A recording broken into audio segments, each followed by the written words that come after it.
is a presentation of SIRTOBA Media and COMI Media Incorporated.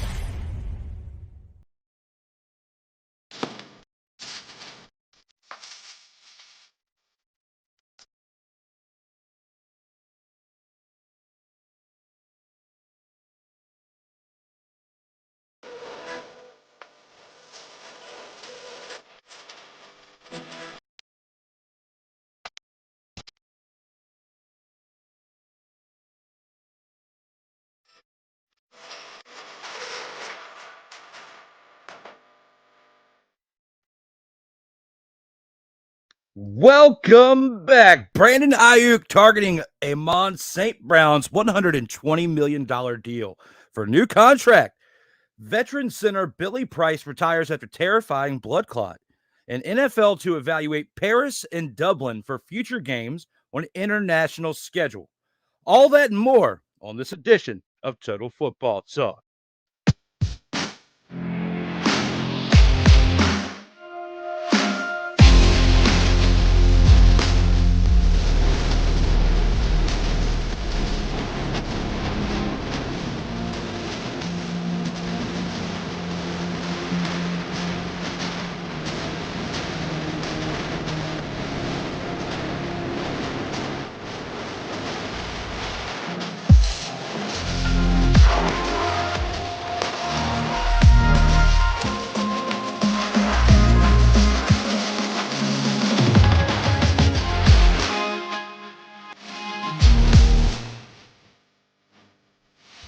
Oh, yeah, it's that time of week again when you are back for some Total Football Talk action. I'm your co-host, Drew Willingham, along with my co-host, the EP of all EPs, the legend himself, my man, Kyle Johnson. Welcome back to the show here, brother.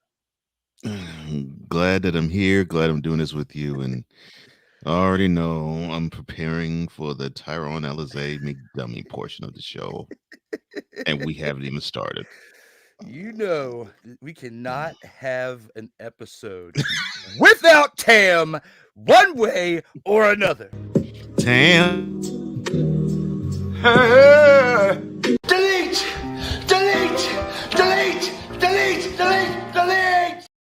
Get that mess on up out of here. Tam. Oh, Lord.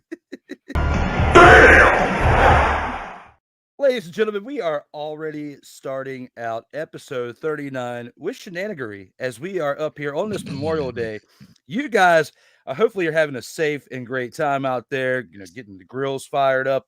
Hopefully you guys will be doing that this afternoon. I will be at my full-time career this afternoon, but luckily today we have a very special time, a very special episode between Cole and myself. We have some football action to recap from this past weekend. Week 9 action in the UFL. Definitely something that we talked about last week. There was only one more team in the remaining 2 weeks that had an opportunity to knock off the undefeated Stallions. And we saw that come into fruition this past week. It was definitely great to watch this. And Shady Sports Network's in the house. What? Cole is talking UFL. Well, Shady Sports Network, this is the 9th straight week of us talking UFL action. Actually, technically 10th because we previewed week 1. So, yeah, this is 10, this 2.5 months of us going ham with Tam on the UFL action today.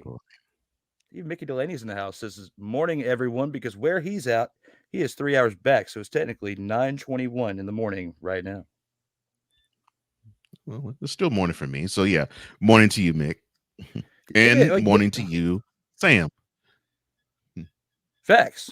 And I forgot, it is technically still morning for you. It's the cusp of the afternoon for you. You are right on the cusp of reaching noon, and you will reach the afternoon. For Cole, see, that's what's great. When Cole starts Total Football Talk today, he starts it in the morning and ends it in the afternoon. That's how great we are with our timing today. Mm-hmm. Yes, we are. So, but yeah, it was a good afternoon to you. Thank you, sir. I appreciate it. It's starting off great today, but you know one thing that we are not going to be today, Cole? We are not going to be either one of these. We are not going to be a dumpster pelican on this show. We're not. because when No we woke dumpster up this morning, it wasn't fire. time for that. It was not time for that at all. But enough with the shenanigan. As we talked about in the opening statement, we've got some NFL things to talk about, a retirement due to a blood clot, someone seeking a big contract, and the NFL evaluating new locations, along with the new locations for games in the upcoming future. With that being said, we've also got the UFL action. And with that being said, we have to take this into our opening segment, and that is the opening drive. All right, let's go. We got trips, right? At 42, 989. On two. Ready? Break! Here this week in the UFL action. We'll start this off with the first game of the week being the St. Louis Battlehawks and the Arlington Renegades, hosted in Arlington, Texas. You know, you've got right here the Renegades who come into this game not with only one win on the year, struggling after going to the XFL championship last year. You know, they put up 36 points. Yeah, they put up 36 points in this game, Cole. I mean, it's a lot of points for the Arlington Renegades to put up against the St. Louis Battlehawks team for the second straight week who is without AJ McCarron. You know, they have Manny Wilkins in there, the backup quarterback. He's only able to get 179 passing yards, a touchdown, 3 interceptions, which is key into why they lost by 14 points here. He did add 10 carries with 51 yards and 2 touchdowns on the ground. Jacob Sailors as well on the ground, 14 carries, 104 yards with 1 reception for 11 yards and a touchdown. The Battlehawks defense only 1 sack on the day. They were quiet.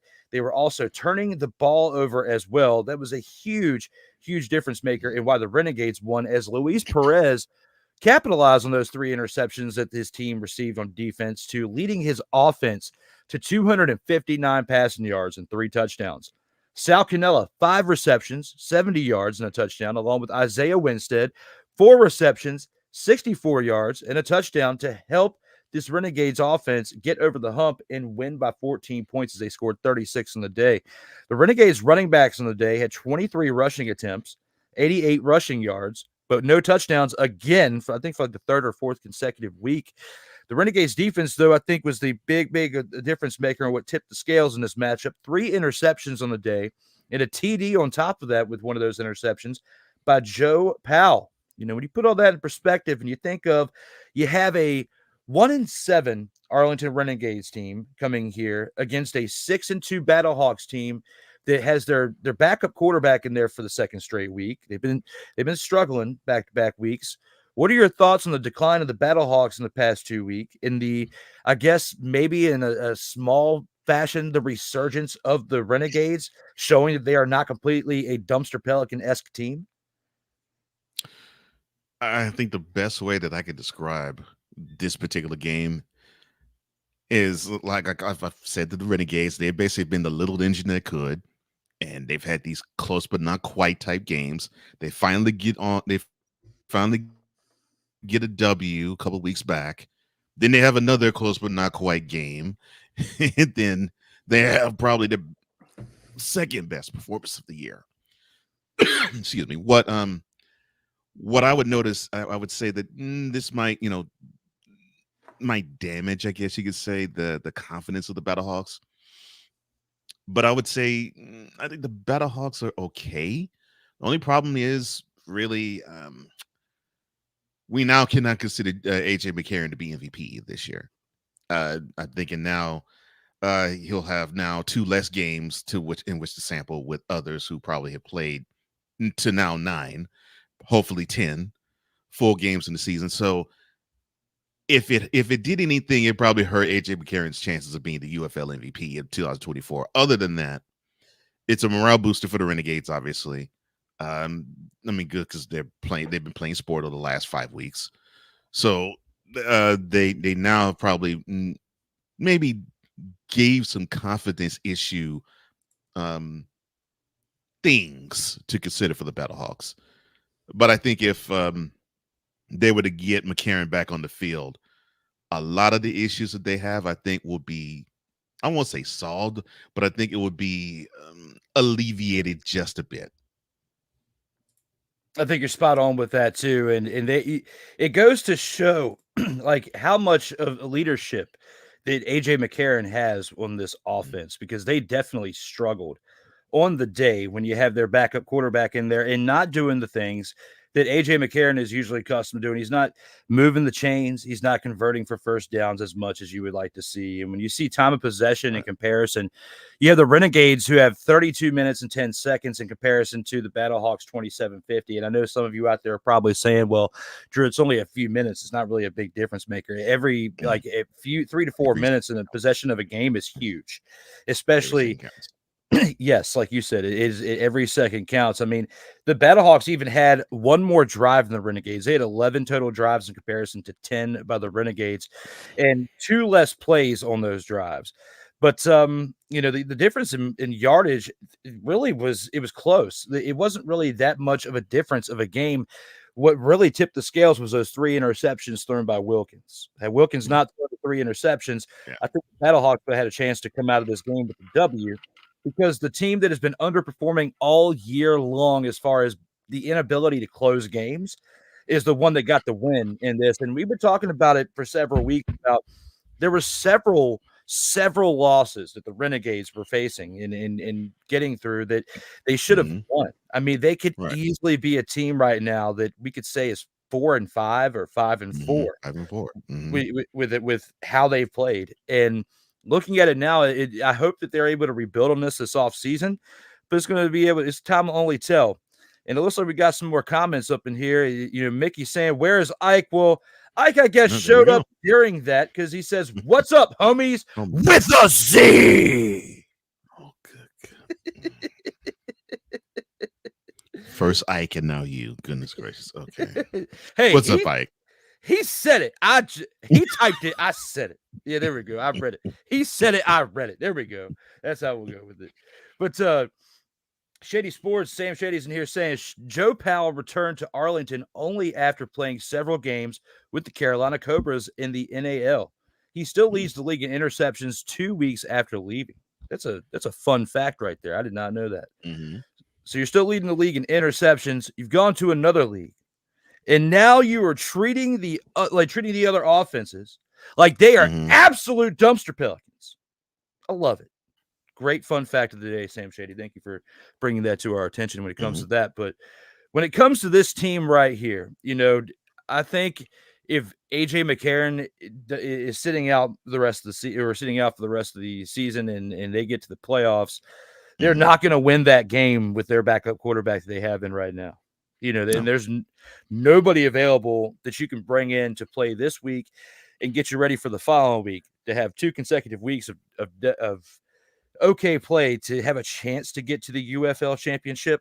I think the Battlehawks season, unfortunately, after all the things that we were seeing for the first month and a half, as much of excitement as we were having with that team again, I think the ship has finally sailed, and we've seen this Brahmas team that has coasted throughout the majority of this year as a team that is really, really good. And we'll talk about them a little bit more, but I think that they have surpassed the current team as the Battlehawks that we're talking about as far as who's better as far as representation of the XFL division. Yeah, I agree. And obviously the Battlehawks, obviously they'll be in the playoffs. But what's unfortunate is in their XFL season last year, they were doing wonderful, and then they sort of had this swoon late in the season last year, and it's almost as if recent history is repeating itself with them. And I hope they can rebound, and I hope they can find what it takes to execute what they need to. Because I agree, their upcoming playoff tilt against the Brahmas, they can't play like this.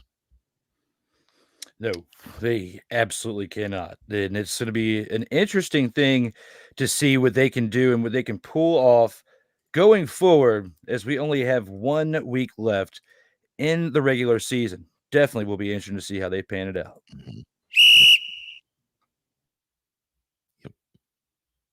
Now moving on to a game that I think you would agree was the following.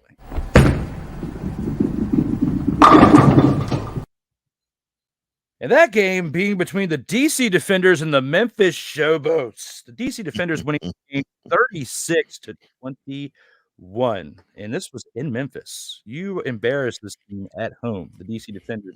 Mhm. Traveling, Memphis, a place that Co is well familiar with. He knows all about that Memphis area very well. And when you look at this team in the Memphis Showboats, and what happened, I mean, Jordan Ta'amu comes into town, 237 passing yards, 2 touchdowns, but does throw 2 interceptions. Now, I say this because most games you watch, if this happens, the other team's gonna capitalize on it, like on the past game that we just talked about, where one team throws 3 interceptions, other team gets the win. In this game, Jordan Ta'amu throws 2 interceptions, and they still win by 2 touchdowns. So that goes how bad this Memphis Showboats team is right there. And on the ground as well, Jordan Ta'amu also had 4 carries for 38 yards and a touchdown. You know, Kiki Kuti also was a big receptions leader on the day, 5 receptions, 9 yards, along with Chris Rowlands, 3 receptions, 49 yards, got one of those 2 touchdowns from Jordan Ta'amu. But the big stat line here is the defenders were relentless in running the football as they had 38 rushing attempts on the day, Cole. 38 rushing attempts for, you guess it, 168 rushing yards and 3 touchdowns. That's what I'm talking about. Yes. This is a game that you and I have both been clamoring for all year long, especially out of this Defenders team, which the Defenders were primarily known last year. And the reason why they had so much success because they could do things on all 3 phases of the game, but they ran the ball extremely well, which is what set up the play action pass for Jordan Ta'amu and the things that we were watching from last year. So this was like watching the DC Defenders of last year. The sad part is it took playing one of the worst teams in the league to get this type of performance out of the DC Defenders, as it's a reason why they are currently 4-5 on the season. But, you know, looking at how this game rounded out on top of that, the Defenders defense, they were making their mark too. They had 1 sack on the day, but the biggest stat line is they had 2 interceptions. Looking at what happened here with the Memphis Showboats, you had Josh Love coming in for the injured Case Cookis from the previous week, 105 passing yards with a touchdown, 2 interceptions, and then he also contributed with 2 carries for 9 yards and a touchdown, but the 2 interceptions is what helped spark the deficit by losing 36-21, in my opinion.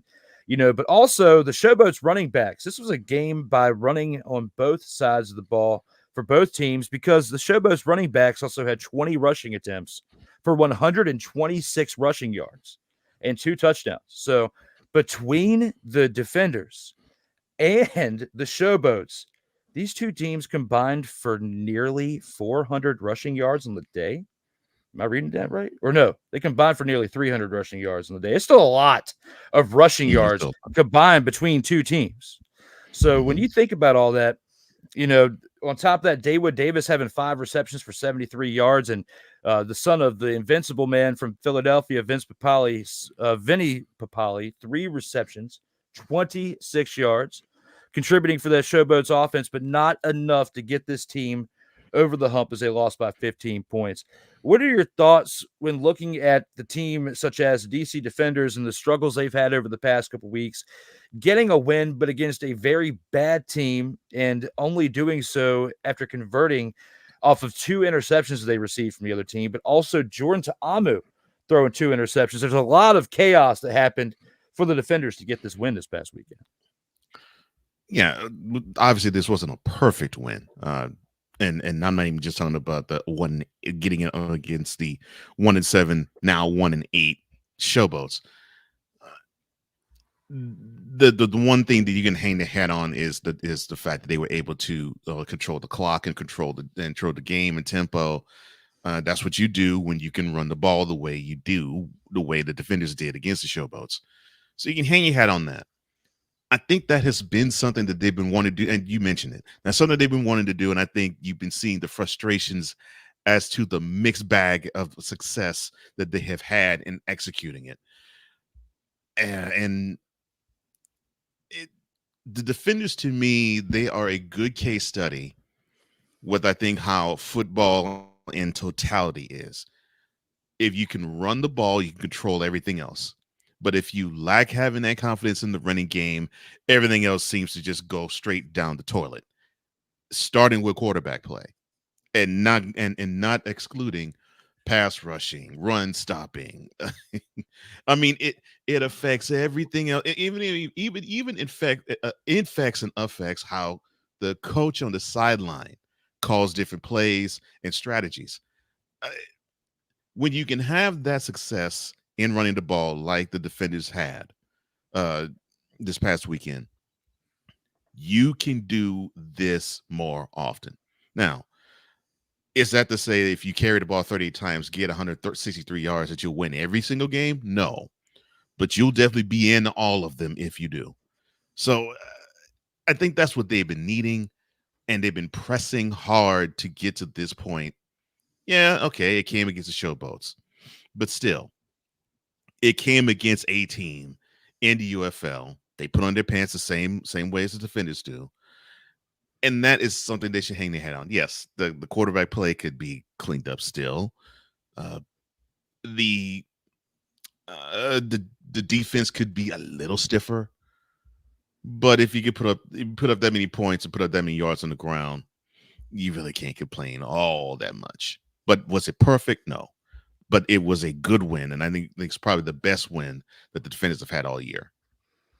Oh, I'd absolutely agree with that too. It was not a fun game to watch. It was not like, the first contest we talked about where they both teams put up a lot of points between the Battlehawks and the Renegades. But, out of all the games this past weekend, I would say this one was probably one of the ones that if you watched it from the beginning to the end was not really much entertainment. It was not like the beer snake was at full effect and they were celebrating this through and through. It was mainly the turnovers throughout the second half and the things that kind of slipped away from one team, but kind of came into the grasp of positive results for another. So seeing how this panned out for the defenders was nice, but if only some of these losses they had earlier in the year had turned into wins like this, we'd be talking about this team potentially being a playoff team right now instead of a team on the outside looking in. Right. Yeah. And that's why, and I was thinking about this. I think when they played the Brahmas and they had a close game like that and they resulted in an L, my thought was then, I was like, man, they're going to regret playing a game like this and taking it on the chin because they're going to want that game back.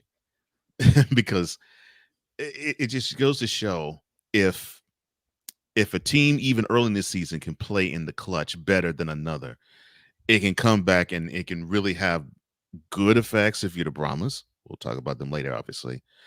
Or it could have devastating effects, like in the defenders in their case, where they can have a game like this, and it's like, yeah, we have this wonderful game, but it's all for naught. That is how important these games are. Absolutely. We got some new viewers popping in the house. We got Playmaker in the house saying D Willy and Kyle Johnson up in here. What's up, Playmaker? Good seeing you, man. Yeah, always good to see Playmaker in the house. I gotta get Playmaker on here for an episode of the Inter-House Sports Debate at some point on SIRTOBA Media. Yeah. I know that would definitely be a great combative episode back and forth. But first, before we do that, we still got to figure out this legendary trios edition between you and Kyle Nash. I mean, that is something that is still lingering in the background. We're at some point this week, I'm going to have to bring this conversation to light between the two of you. And we're going to have to open up our calendars, and we are going to have to figure this out. It has got to happen. Kyle Nash is talking so much smack about him wanting to debate you in football and even other sports. So I'm looking forward to seeing how this goes. It's let me see if I could be as humble as I possibly can. I of course, I love you, and of course I love Kyle, and I respect him greatly. When it comes to this debate that we will eventually have on Inter-House Sports Debate, he made one key mistake. He opened his mouth.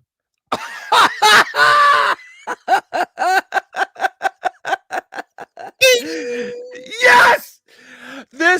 This is why I love being the host of that show where I'm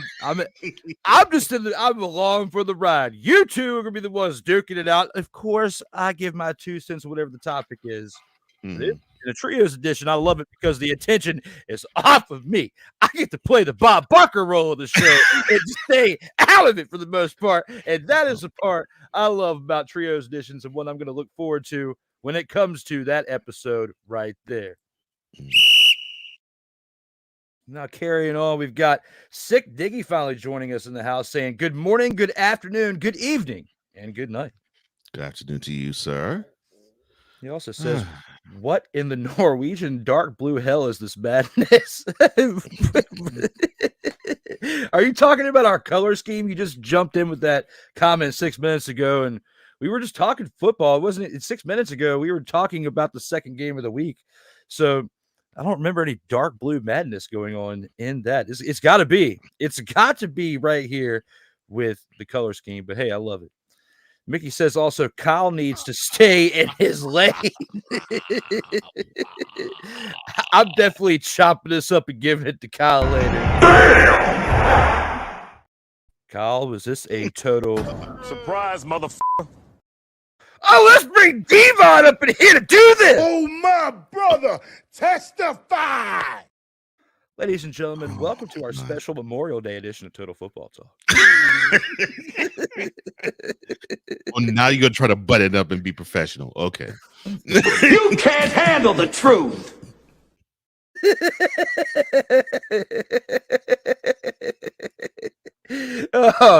I'm trying to have a good combination of shenanigans, professionalism, and greatness on Memorial Day. What?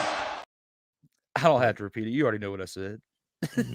The only thing we're missing right now we're having a good turnout here in the comments. We appreciate you all. The one person I still missed him for weeks, and where in the blank has he been, is this gentleman.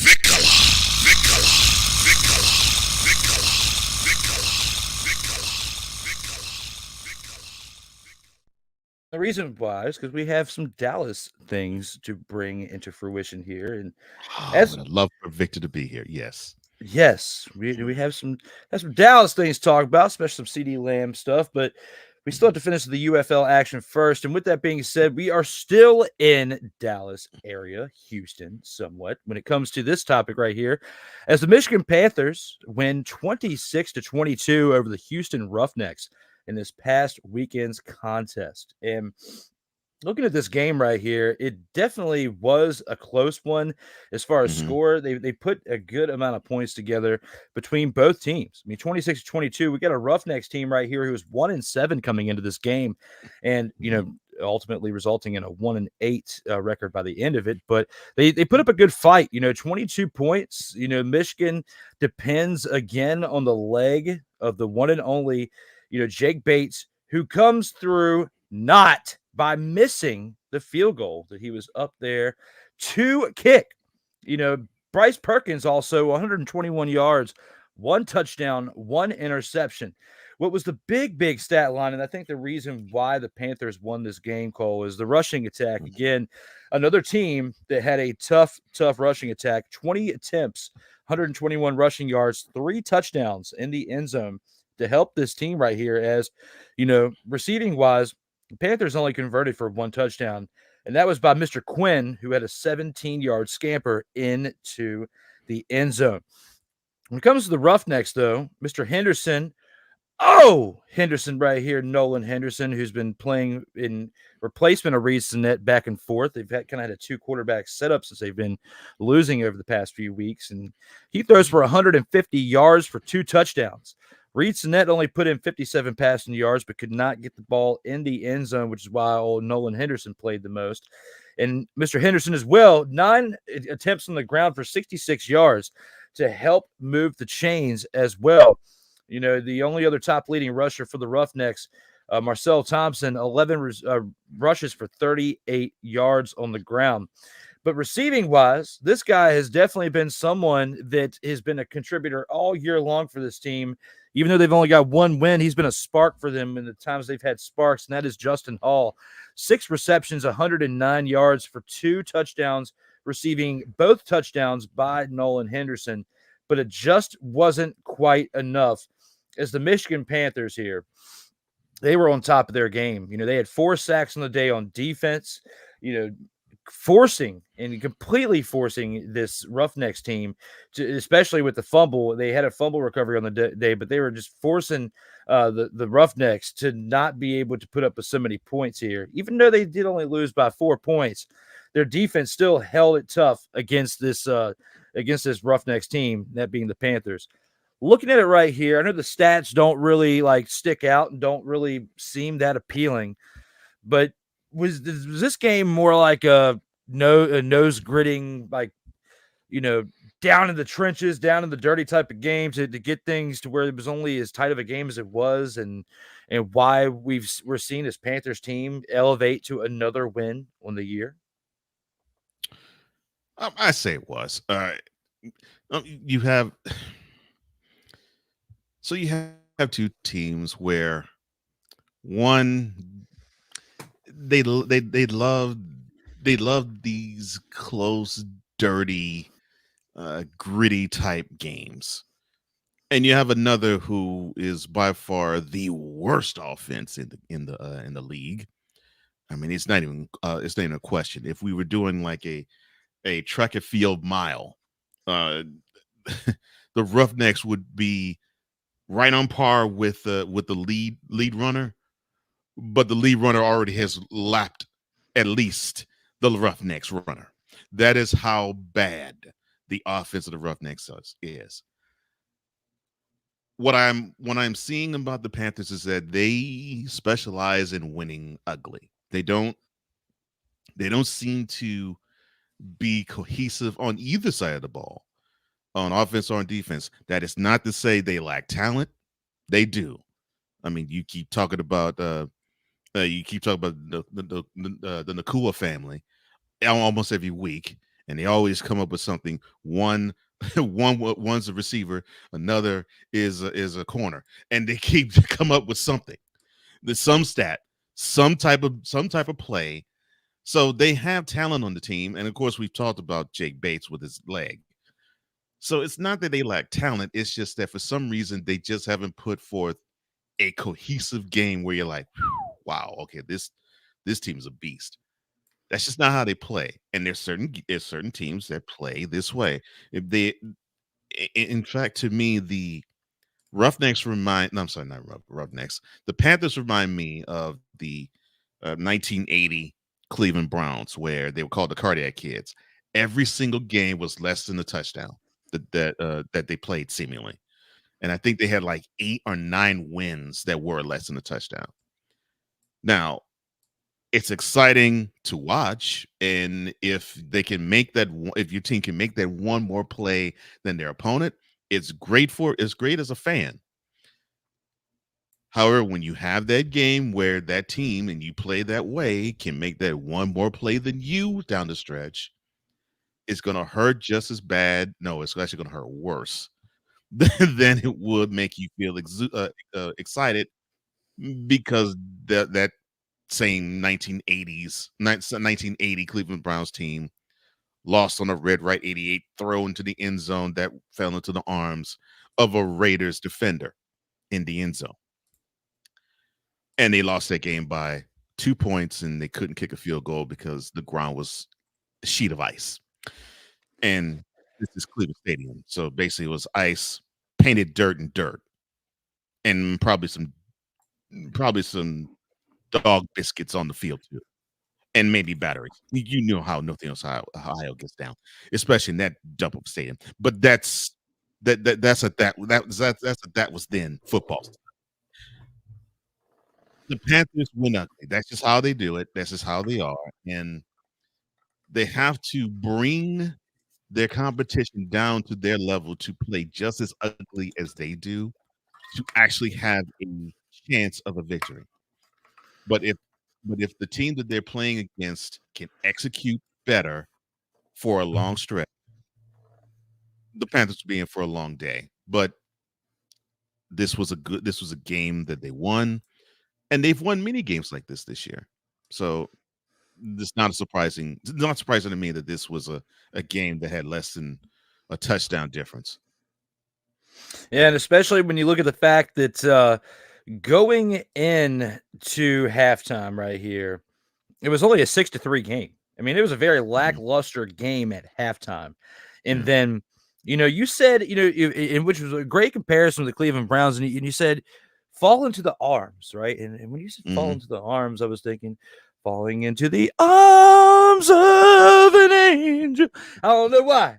For some reason, and as much as I know, that we have had experiences with that particular song in the past. But right here, right now, in this moment, I was thinking that when you said fell into the arms. That's all I can think about.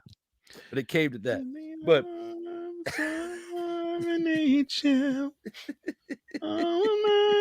I'm sorry, my bad. In the arms of an angel. Oh, bad. If you wanted football sprinkled in with a little bit of shenanigans, You got the right one, baby. you found the right program because we are here for you. You got the right one, baby. Oh, my brother, testify. Welcome. While you're firing up your grills, getting them dogs and burgers ready to slap on that unit, get ready to celebrate Memorial Day, we're here for the action. And is that a total? Surprise, motherfucker. I don't think so. Not for me. Not for Cole. We're here every single Monday. But that's how we rock and roll out here in these streams. And that's how that previous game that we talked about basically comes into a nutshell. Now it's time to talk about our Total Football Talk Game of the Week. And that Game of the Week is brought to you by Total Football Talk, as we are here to talk about said football game. And that being... and also, the following Game of the Week is also brought to you by the letter...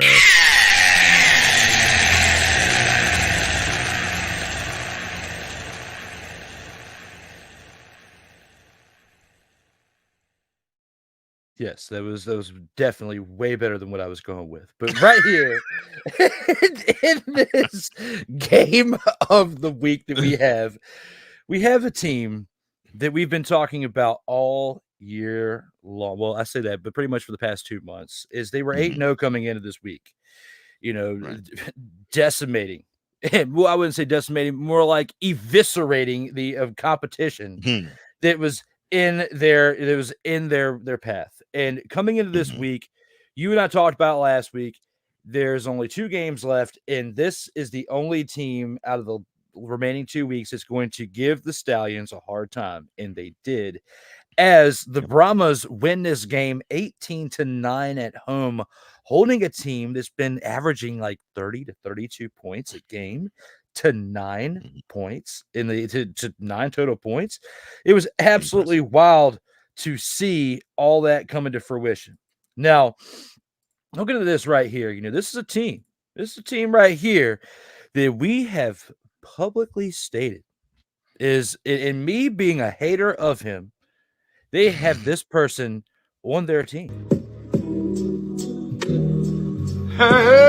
Delete!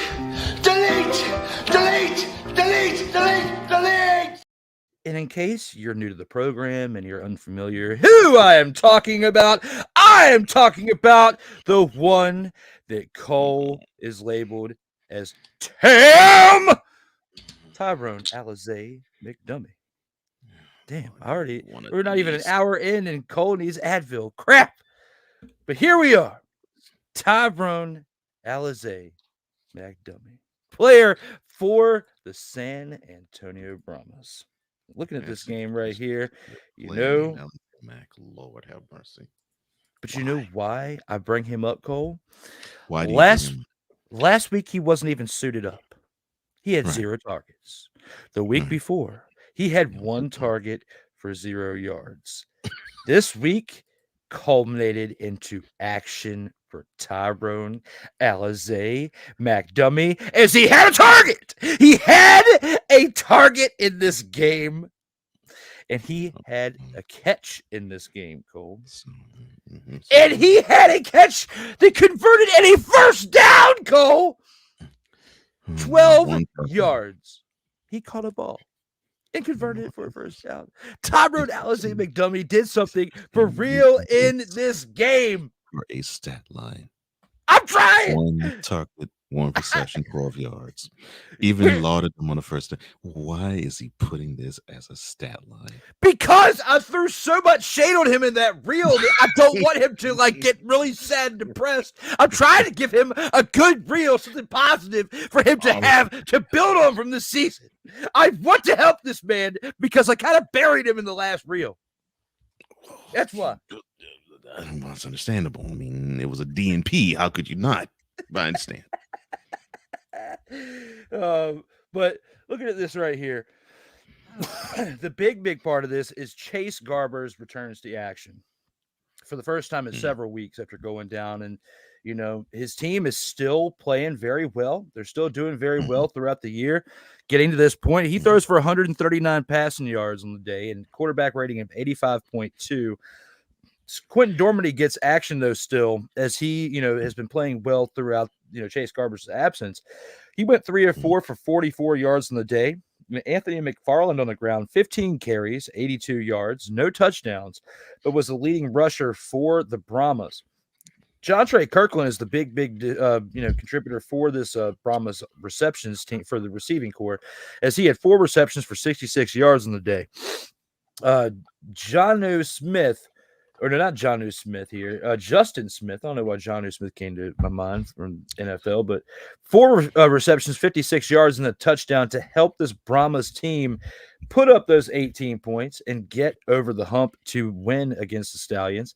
The defense of the Brahmas on the day, 3 sacks, as well as an interception to help get this team past the Stallions in a 9-point pretty much deficit of a victory, as they won 18-9.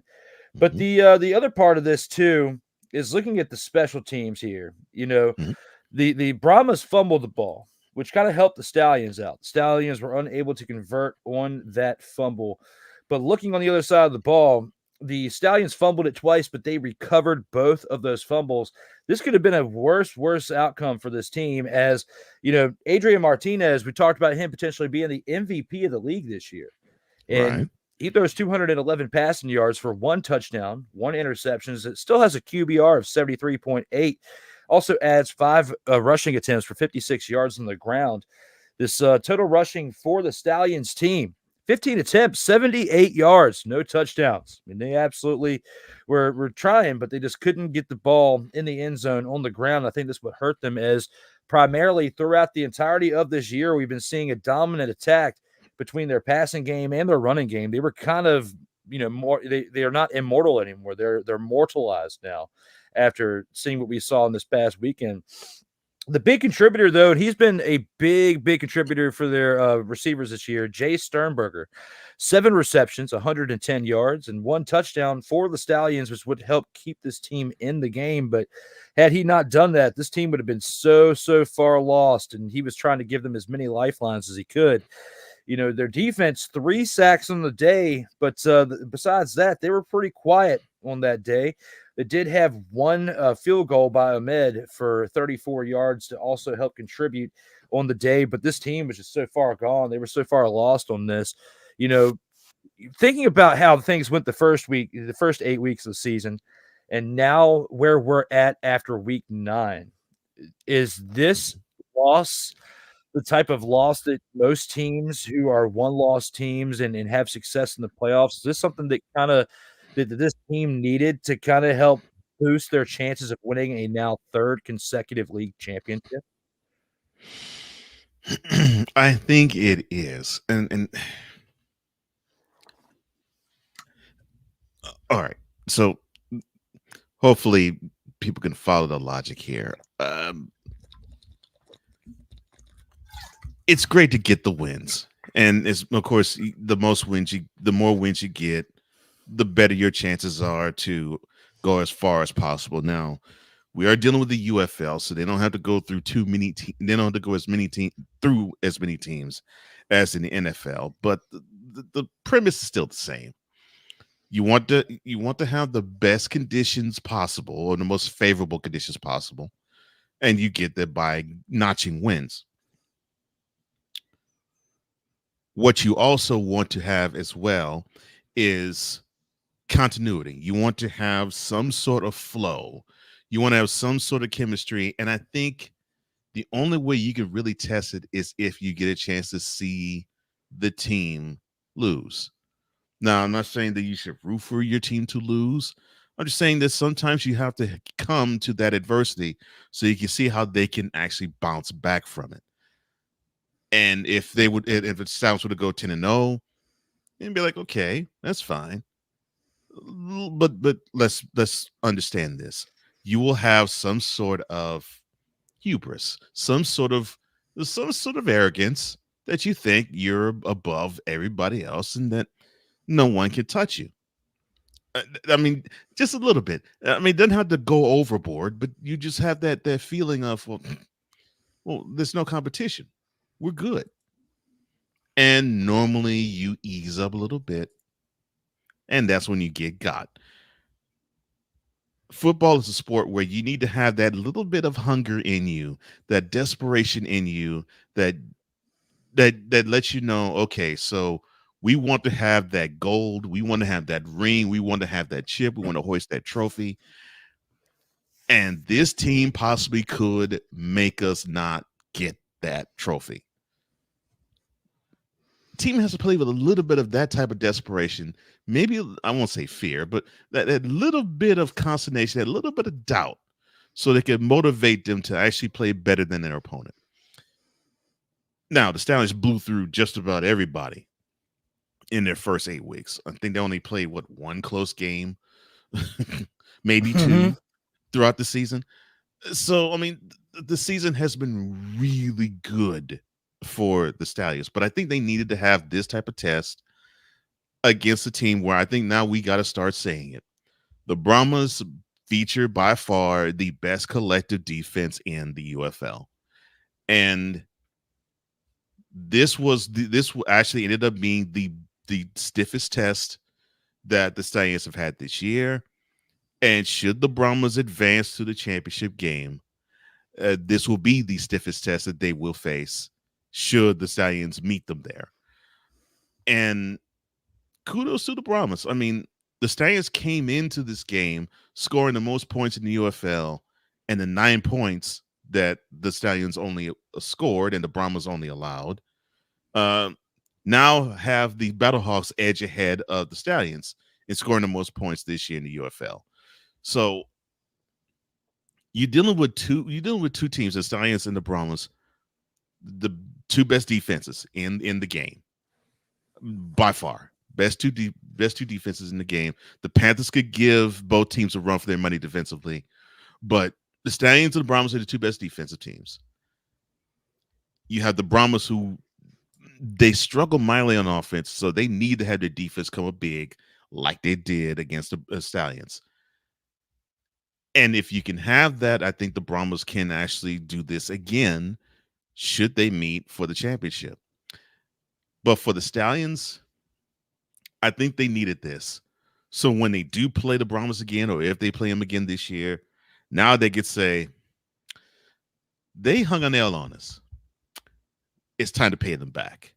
And you'll see the Stallions play the Brahmas so differently than when we saw them this past weekend.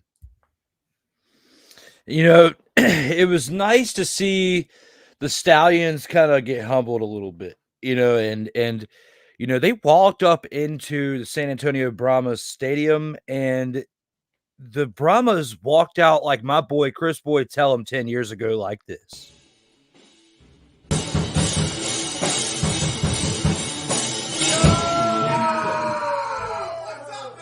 What's up, man? It absolutely punished the Stallions. Just walked up in there, walked out of their locker room just like that. Yo, what's up? And punched them in the mouth. That's what happened this past weekend. That's what you got to do. Mm-hmm. So that's what they had to do. And then at the end of it, it would have been nice if this guy would have popped in and said this. You like that? You like that? Absolutely. I would have enjoyed that thoroughly. as playmakers and says, great way to prepare for shooting lights out today. The two of you are comedy. Doing our best, bro. Doing Thank our you, best brother. out here in these streams. And Sick Diggy says, not at Drew Willingham. That was just a spin on that very popular expression by our man at base. Plus, the blue on the Norwegian flag is dark blue. And the phrase he's talking about is what in the all types of blue. Well, yeah, but I know that part. I always know that part. But when it comes to the background, that's what I thought he was talking about. And I'll leave this one for you there, Cole. Okay.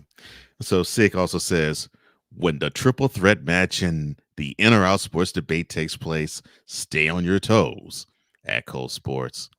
At Kyle Nash is as sadistic as a high. Oh, let me do this. Let me just John Facenda style. When the triple threat match in the in or out sports debate takes place, stay on your toes at Cole Sports. At Kyle Nash is as sadistic as a high school vice principal who's also the football coach. I don't know. Go ahead. I don't know what it is about assistant principals being the head coach. Look, because that happened I'm at my aware, school too. And also in the words of John Facenda, I am aware that Kyle Nash, when it comes to football knowledge, he will hit you. Let me see how I can describe it. He'll hit you across the face, and his knowledge basically is as subtle as a punch. I get it. Yes, I know. It is time. It is almost time. And this one he says, well stated at Cole Sports, one learns a lot more from losing than from winning. Adversity develops character. We all need certain trials and tribulations. That's what separates the men from the boys. Well said, Stick. Well said, Sick. Yeah. And I think that's the case here. Yeah. Sick has been dropping dimes this past couple of days. Definitely got to give him props, especially for what he's done in the past 2 days on my program. Got to give him a shout on that as always. But guys, we've gotten through our first segment, the Gridiron Scoop. I mean, not the Gridiron Scoop, the opening drive where we talked about and recapped Week 9 action in the UFL. We're going to take our first commercial break, but when we come on back, we've got that Gridiron Scoop to get through, as well as the featured attractions before we round it out. See you here on the other side. All right, let's go. We got trips, right? The right one, baby. 989 on two. Ready? Break.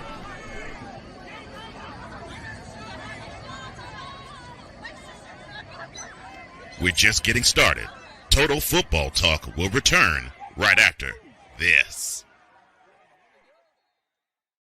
Whether it's news, the largest egg producer finds bird flu in chickens at a Texas plant, weather, devastating tornadoes rip through the heart of the United States, inspiration, a breast cancer survivor completed the journey of chemotherapy, and now begins a future one of matrimony or sports. Michael Jordan is shown on a photo with Diddy. LeBron James has a video extolling the virtues of a Diddy party.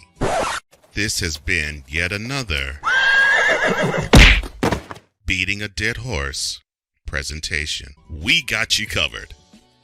BS3 Network proudly presents The Morning Shift with Cole Johnson, live every weekday morning beginning April 29th at 8 a.m. Eastern, 7 a.m. Central.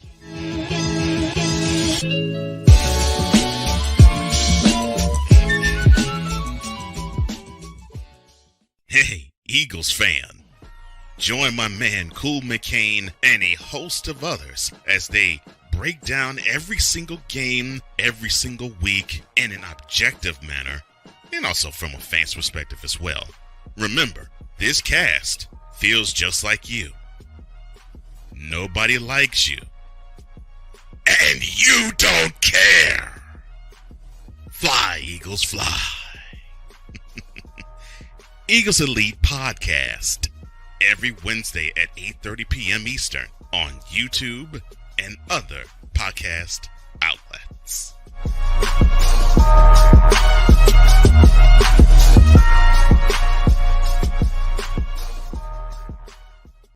Everything Boston. I love you morons.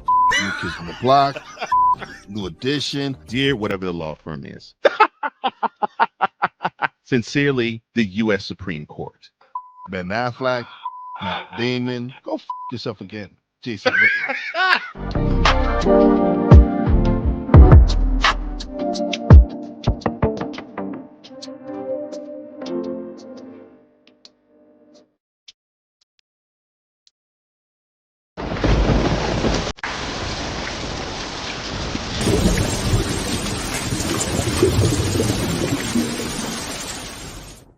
And welcome back to Total Football Talk, your source for hard-hitting gridiron action. We are back for episode 39 of said program. We've gone through our opening drive.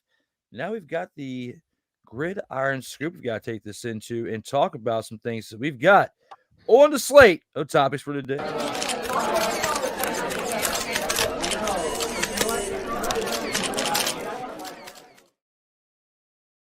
Pretty much when it comes to the gridiron scoop, we've got Brandon Aiyuk targeting Amon St. Brown's $120 million deal. This targeted deal comes out this past week, after all of the hype that's been surrounding Brandon Aiyuk and the contract status throughout this offseason leading into the 2024 season. Cole, when it comes to Brandon Aiyuk seeking this $120 million deal, do you think that his production for the 49ers warrants this type of deal? If I were Snowman, I would say yes. Since I'm not Snowman, I would say no. And it is not because I don't think Brandon Aiyuk sucks as a wide receiver or I think that he is horrible. No, he actually right now is the best wide receiver weapon. Now, yes, I know the team has Christian McCaffrey and the team has Deebo Samuel. Well, Deebo Samuel to me is the best dual threat they have, or at least the most explosive dual threat they have. I'll put it that way. The most reliable dual threat they have, of course, is Christian McCaffrey. But Aiyuk is the guy that they have to rely on to stretch the field down the field. He doesn't have the speed per se, but he does have the route running ability to get open down the field. So he's going to get that money. I don't know if he's going to get the exact same Amon St. Brown type money, but I don't think he deserves that Amon St. Brown type money because Brandon Aiyuk is part of a really good offense. He's like one cog in it. To me, you take off Amon St. Brown from the Lions, and yes, they do have other pieces. I mean, they have Montgomery and they have Gibbs in the backfield, and they have other pieces that are growing too as we speak. But you take St. Brown off of the Lions, that offense doesn't click quite as well. So, to me, I think you're dealing with the biggest cog, and probably the biggest reason why Jared Goff got the contract he's gotten. But that being said, I think Aiyuk will get the money. I don't know if he's deserving quite though the money that Amon St. Brown is getting right now. Yeah, I'm kind of questionable on that too because Brandon Aiyuk, only has 4 years of service in the NFL right now. He did have 1,342 yards this past season, but he produced last year, no question. Yeah, but he was kind of down on touchdowns. He had 7 touchdowns in comparison to 8 from the year before, and he played in one less game this season, only playing in 16 games. So I can see based on your receiving yards, you had 300 more receiving yards than you had the year before, and 500 more receiving yards than you did 2 years before. And in both of those years prior, you had played in 17 games, so you had more production in less games. Except for you probably would have had that 8th touchdown he played in 17 games, but still, you were a beast when it came to nabbing those yards last year. Right. And I think it does warrant a pay increase. But I'm with you on the fact of I don't think he necessarily has earned Amon St. Brown's money because, without him on the Lions, I don't think that Jared Goff and that offense is having the success that they're having. No. Or going as far in the playoffs as they did last year. They might be Right. putting up similar type of numbers and might be able to have a decent season and get to the playoffs. But to actually do damage in the playoffs that they did last year, I don't think they would without No. him. Now, Aiyuk, on the other hand, I think that the 49ers would be just as good of a team without him. I'm just going to say it. Like, I'm not, would the production drop off a little bit if they had somebody else where they can get 1,300 yards receiving necessarily? No, I don't think so. But I don't think at the same time that, if you have a receiver that has 800 receiving yards and then the next person has an additional 200 receiving yards that they would have had without Aiyuk being there, who's to say those 1,000 receiving yards combined can't do similar production for the team as far as the type of wins they were getting, and they were having wins by a substantial lead. So it's not like without Aiyuk they'd be losing. So that's what I'm saying. I don't think that he's the difference maker like a Christian McCaffrey and like Brock Purdy. Like, if you're going to pay somebody in the upcoming near future, like you're going to have to pay Brock Purdy soon. You've only got a little bit more time left on that deal. I don't think Brandon Aiyuk deserves that type of money.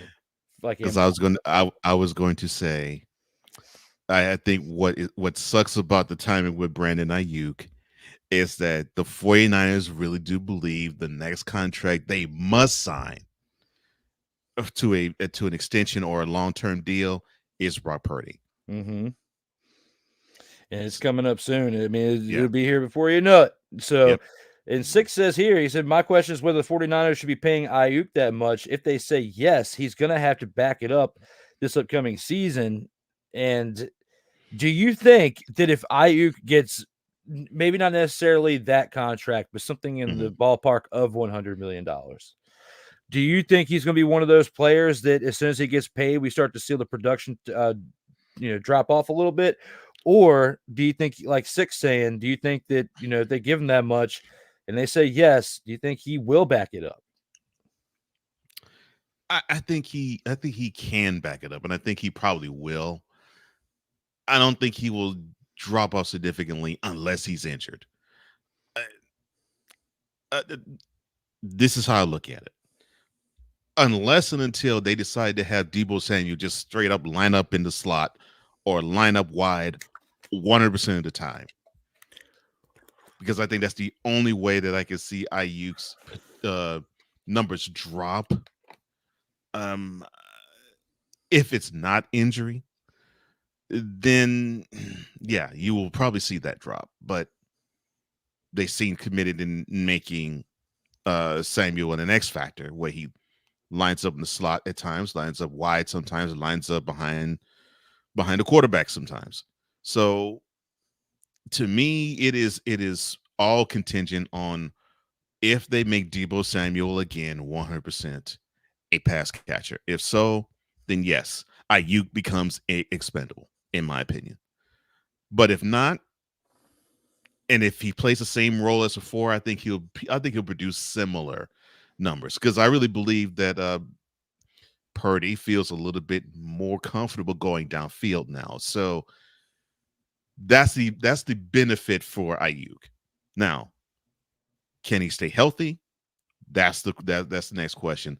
So far, he proves he can, but we know how long seasons in the NFL and long careers in the NFL can be affected year to year by injury bugs.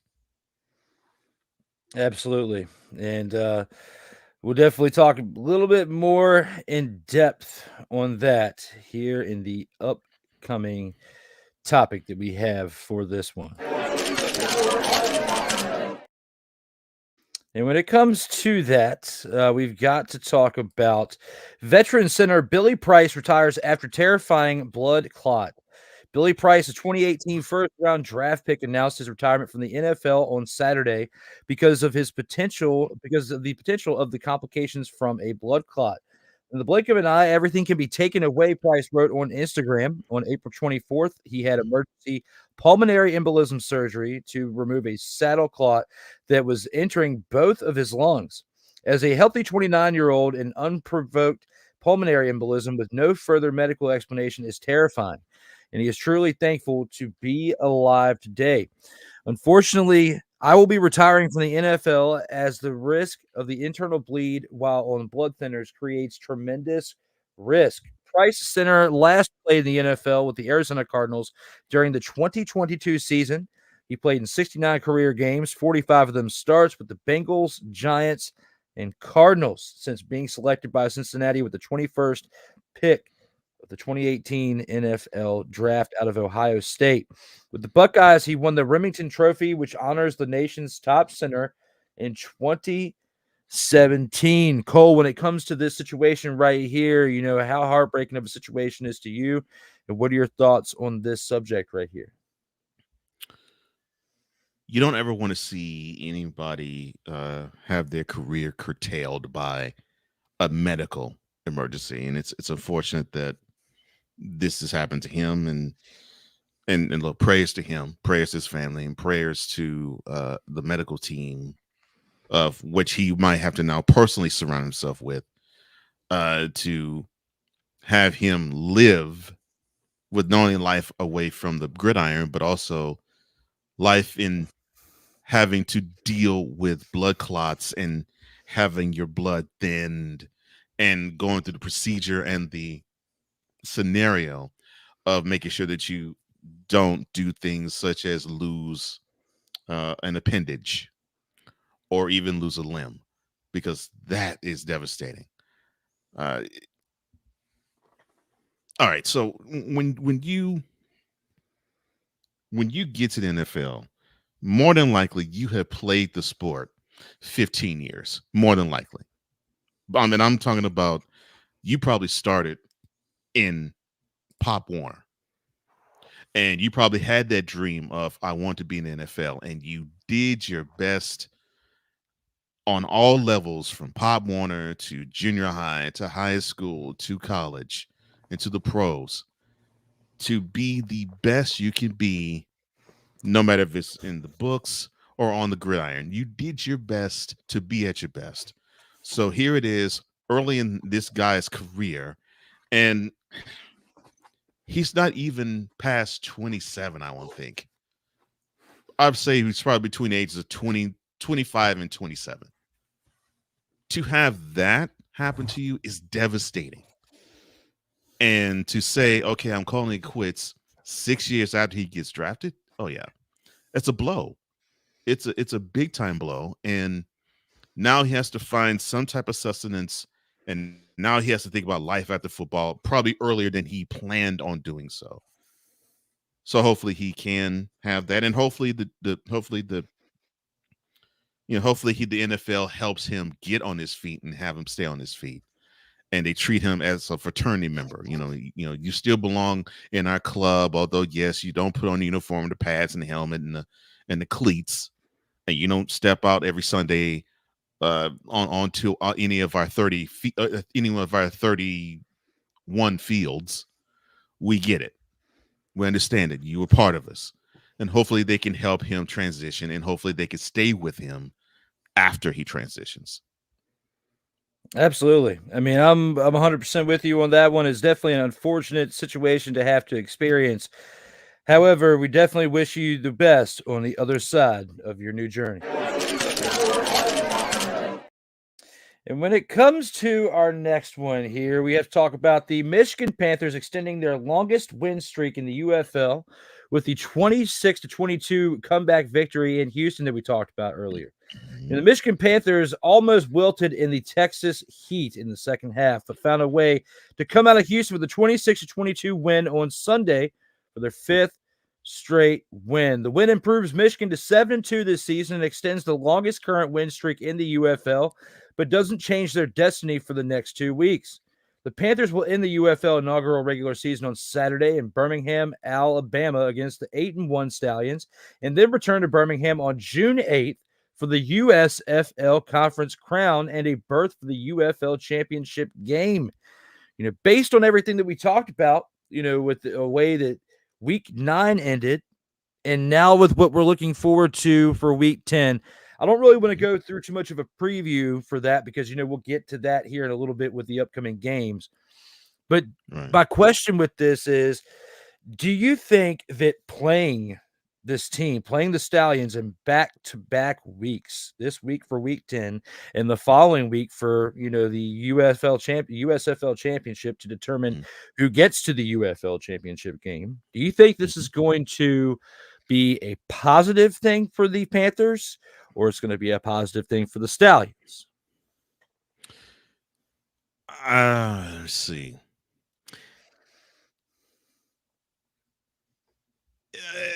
It'll be positive for both, but I think it'll be more of a positive for the Stallions. And I'll get to why I think it'll be a positive for the Stallions when we preview the game. But here's why it will also be a positive for the Panthers. It looks like the USFL Division Championship is still in play, so it looks like if the Panthers win, they'll host that game. That's what I'm assuming. So there's a lot at stake, and whenever, like I said earlier, like I said in opening drive, when you can have the opportunity to make your life as easy as possible or as comfortable as possible in the playoffs, you got to take your shot and do it. So uh, there's a mighty carrot that's being dangled in front of both teams, and I like that for both, and I really like that for the Panthers. I mean, I think they could take advantage of it if they decide to actually play a 60-minute ball game against a team where you need to play 60 minutes against. Absolutely. It's going to be interesting to see how things pan out for this week and how things pan out in that playoff division game. But there's one thing that we definitely know that we have to take it to now, and that is the dog of the week.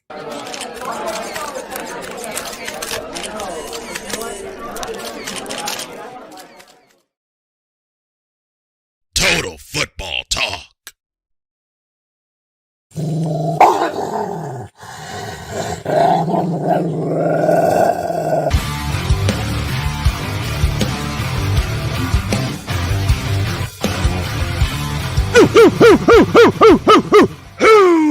Where are my dogs at? As we are back for the grand champ of the week, we got to talk about who our MVP of the week was. And for his selection, for his dog of the week, I give you Cole. I almost want to award this to Bears fan for being so adamant that you believe Caleb Williams is your solution, is your answer, when 5 years ago you said the same thing about Justin Fields, but I'm not awarding it to Bears fan. I might upset my partner when I do this, but I'm gonna have to do it anyway.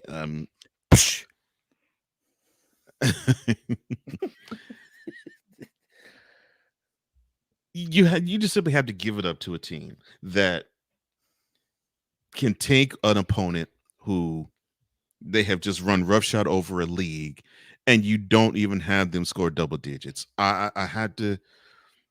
I won't give it for the whole team. I'll give it to the San Antonio Brahmas defense. Okay. I'll give it to their defense. I won't give it to the whole team. I'll give it to the defense.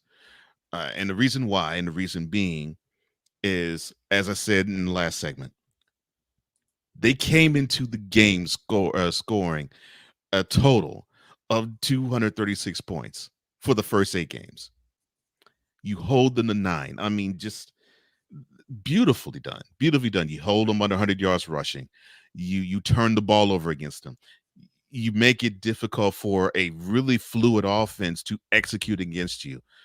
Kudos to that staff, kudos to the strategy, kudos to the game plan, and kudos to the defense for executing it. That is how you do it.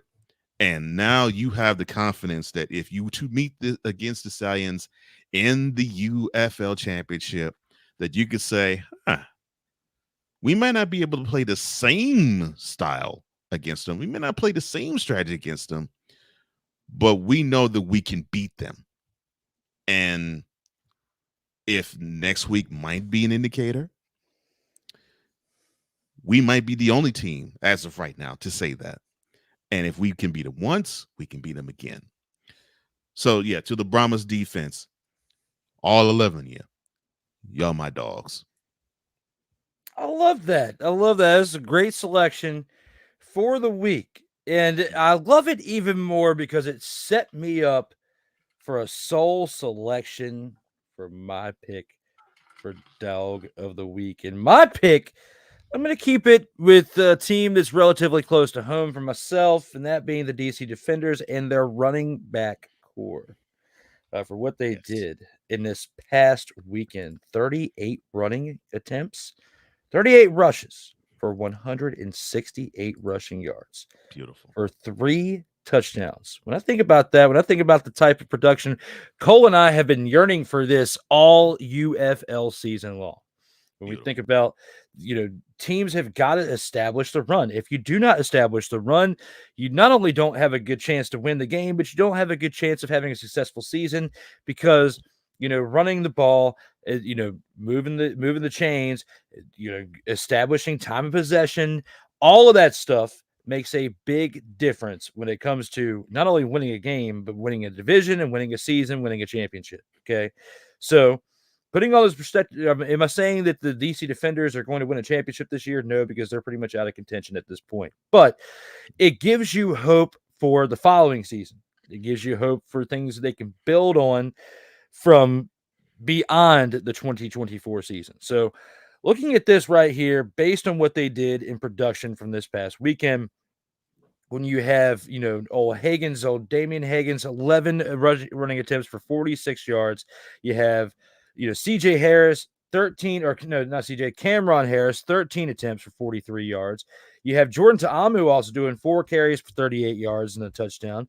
They had basically 6 different runners on the day, between their quarterback, between a couple wide receivers that were running some different routes to move the chains. And then they also had several different running backs running the ball on the day. So the team effort, along with the consistency in the play calling and being able to mix things up, is what helped establish the running game for this team. And not only that, it helped establish a victory for the Defenders, who definitely needed one, as they want to end this season on a good note. They didn't have the greatest of time throughout the beginning to middle part of the season. Now you get to a point to where your back was against the wall coming into this past game, 3-5. You got to win this game. You got to win the upcoming game in order to have a 500 record for the season. And their back was against the wall. They got it done, and they did so on the backs of their running back core. For that, and for that reason alone, that is why they are my pick for the dog of the week. Mm-hmm. Look,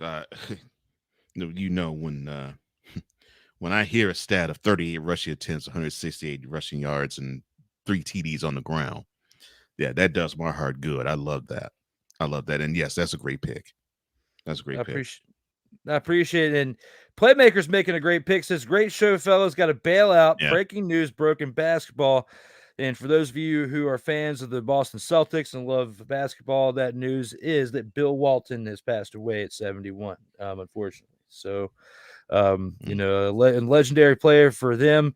He played for the Trailblazers too, didn't he? They won the championship with the Trailblazers. Yeah, he actually won a championship with the Trailblazers. Yeah.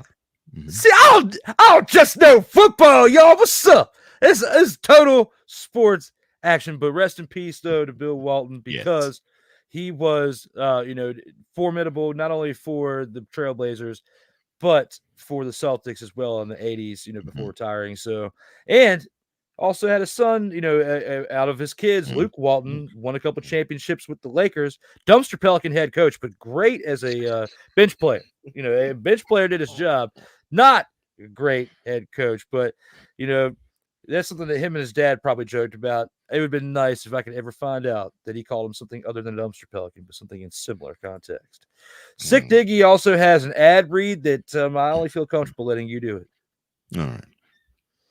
The dog of the week, a.k.a. Grand Champ, is brought to you by Bad Dog K9 Academy. We raise dogs to be loving pets and excellent service dogs. We're that bad because we're that good. Bad Dog K9 Academy. and Strong Pup, the best array of feed and toys for your best friend. Let's raise them well and raise them strong. Yeah. Yeah. Absolutely sick with another great ad read, and that is not a total. Surprise, motherfucker. It's not. No, it's not. Guys, that does it for our Dog of the Week picks. We have our final commercial break to get to, and then when we come back, we've got some things in the featured attractions, as well as, my favorite part, and that is the Snowflake of the Week for this show. We'll see you guys here on the other side of our final commercial break. Coming up next, the featured attractions. This is Total Football Talk. COMI Media Incorporated. Creating content magic in the real world. In a world where chronicles of the past are brought to the streams, whether the content is relatable or completely beyond your realm of life, there is no shadow of a doubt that this show is absolutely full of shenanigans. Get ready for D Willy in the evening. this Sunday at 10:05 p.m. Eastern. Exclusively on SIRTOBA Media, where the struggle is real to be awesome.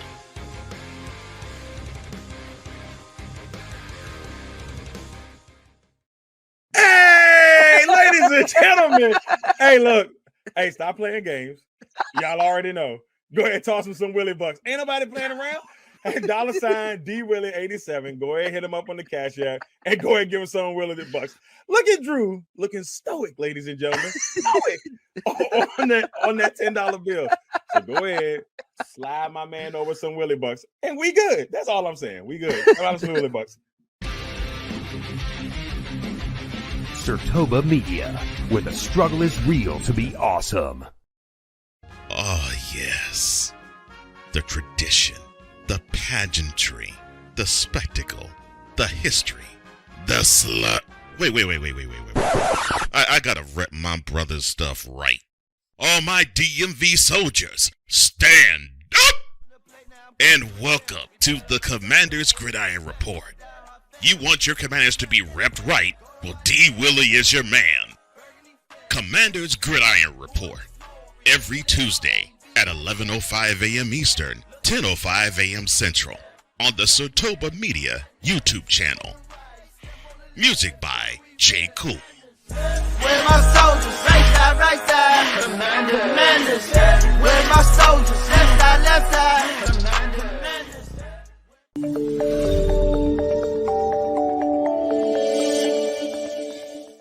Welcome back, Total Football Talk, your source for hard-hitting gridiron action. We are back from our final commercial break, and we got some things to talk about here when it comes to the featured attractions. Let's go ahead and see what we've got on the other side of this one.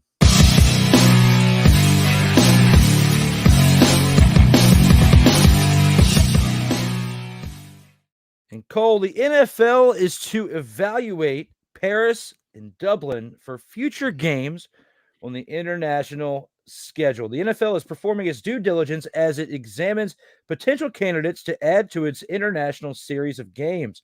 Henry Hodgson, the general manager for the league's UK office, told the Associated Press's Ken McGuire the work is underway to survey the necessary infrastructure. There's a feasibility study, as we would call it, in a number of different European cities, and Dublin is one of those, Hodgson said.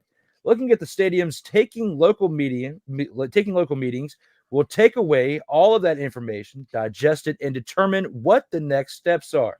When it comes to that, the NFL announced last December it would stage its first regular season game in Brazil. NBC Sports' Peter King wrote about the international series a month earlier and said, Spain and Brazil in the next 2 years, Paris in 2025 or beyond, and Dublin at some point soon. With all that being said, what are your thoughts about expanding the scenery for NFL games to Paris and Dublin and beyond, for 2025 and beyond?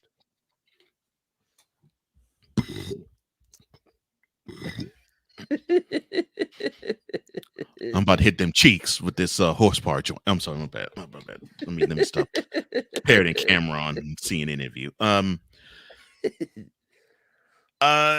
This has been something that the NFL's been trying to do for I don't know how long. Probably ever since I'd say wow, when I started high school. So yeah, since the mid '80s, they've been wanting to have this international presence. And I think now they have found, I guess you could say, a groove where it's not necessarily they're pushing a franchise, but now they're just pushing games that they can play across the seas. So they already play games in England, and they already play games in Germany, and they throw a bone. They throw a bone to Mexico once in a year. So you already have games playing there, and now they're expanding it. Like you said, Brazil is going to be the second game of the year that they play in the regular season in Sao Paulo, not even Rio, the larger city of Brazil, Sao Paulo. They're going to be playing there, and it doesn't surprise them that they're going to be playing in Paris. And I'm sure the NFL is probably going to be looking at Paris when the Olympics go there in 2 months to see how people would probably take to American football there. Not surprised. Not surprised, since I figured, okay, so they're playing in Germany and they're playing in England. England was a given, but they're playing in Germany. So I'm sure the next places, to me, I was thinking actually would be France and the Netherlands. Because I figured, okay, they'll probably have some type of foothold in Amsterdam, some type of foothold in Paris. I'm sure they'll have some type of foothold in Munich not in Munich, but let me see, Barcelona, I would say, in Portugal, and I'm sure they'll probably play a game either in Rome or Venice or some big city in Italy. The league I'm talking about, they want to have this game be so international to where here's the end game for them. I know they are sick to their stomach when you have some of these smart mark fans who would say, especially those who come from the soccer world, that say Super Bowl only gets you 120 million viewers, but the World Cup gets you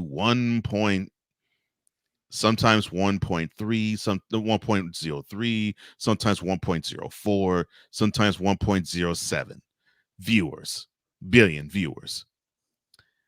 Difference though is Super Bowl's played every February. World Cup is only once every 4 years, just like the Olympics. What I believe the NFL wants to have happen is I think they want to uptick that number of 120 million people who watch the Super Bowl to probably about 300 million, to where they can actually go to that smart mark fan and say, yes, all right, so you may get almost 1.1 billion people who watch soccer in the World Cup once every 4 years.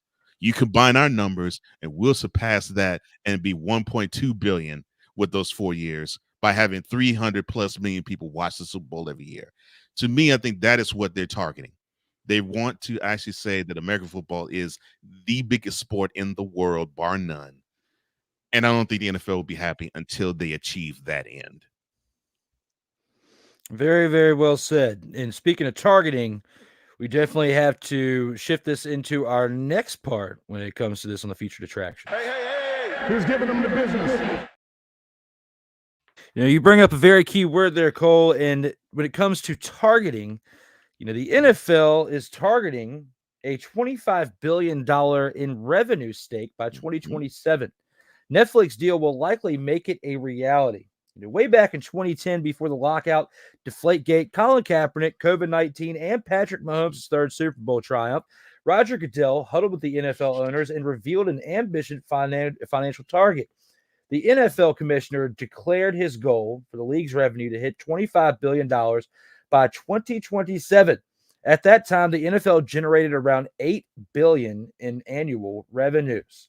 Looking at that, he thought then it certainly put the carrot out there, and that being your buddy from the Dallas Cowboys, owner Gerald Jones, reflected for the USA Today in last week's NFL owners meeting and wrapped up in Nashville. But he was more right than he was wrong. Andrew Brandt remembers the former Green Bay Packers executive, a foremost authority on NFL financial matters, shrugged at the thought that the league could increase its revenues roughly by $1 billion per year. Goodell doesn't say anything without it being backed up somewhere, Brandt told USA Today Sports. Fast forward to now, Goodell's $25 billion goal is undoubtedly in reach, Jones said. We're almost there and could exceed it.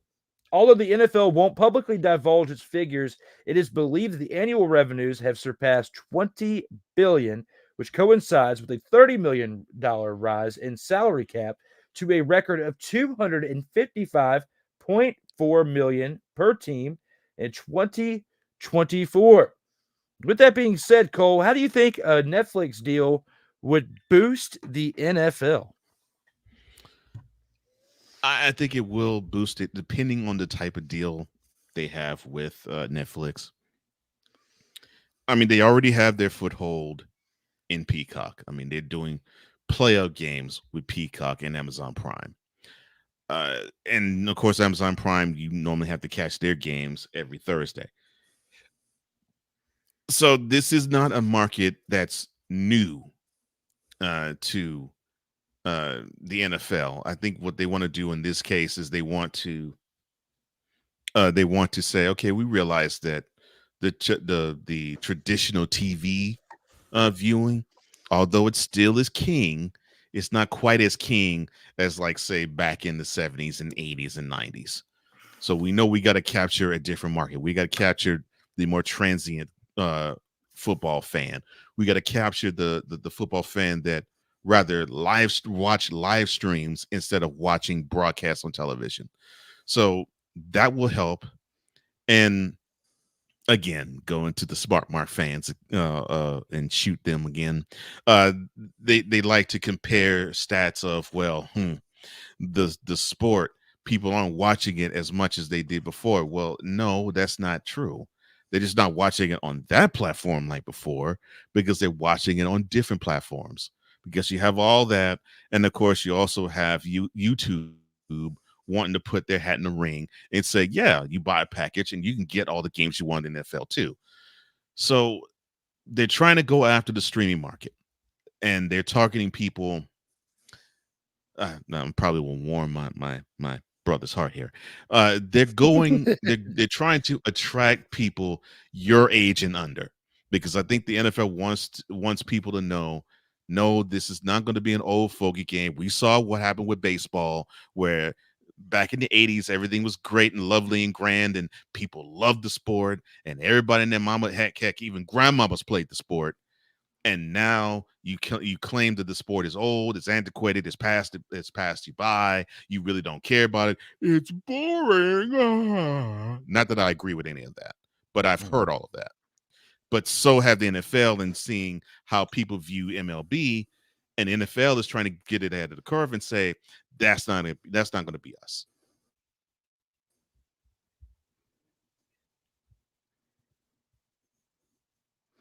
Yeah, I hear that. I feel that. And when it comes to the baseball opinion, oh, my bad. It must have been the interwebs messing with us. But I was going to say that the biggest thing when it comes to your comparison with baseball right there, I would say the people that are acting all snowflakish about how it's boring are the ones that suck too bad that didn't get to play it. 100, bro. 100. 100. Because I most certainly don't believe that. 100. Yeah, I'm an absolute fan of baseball. You are. I mean, we've talked about it here and there before. This is primarily a football show, but when it comes to talking about snowflakes, we only have one more thing that we can do when it comes to that, and that is take this into one of my favorite segments of all of my shows. That is the Snowflake of the Week.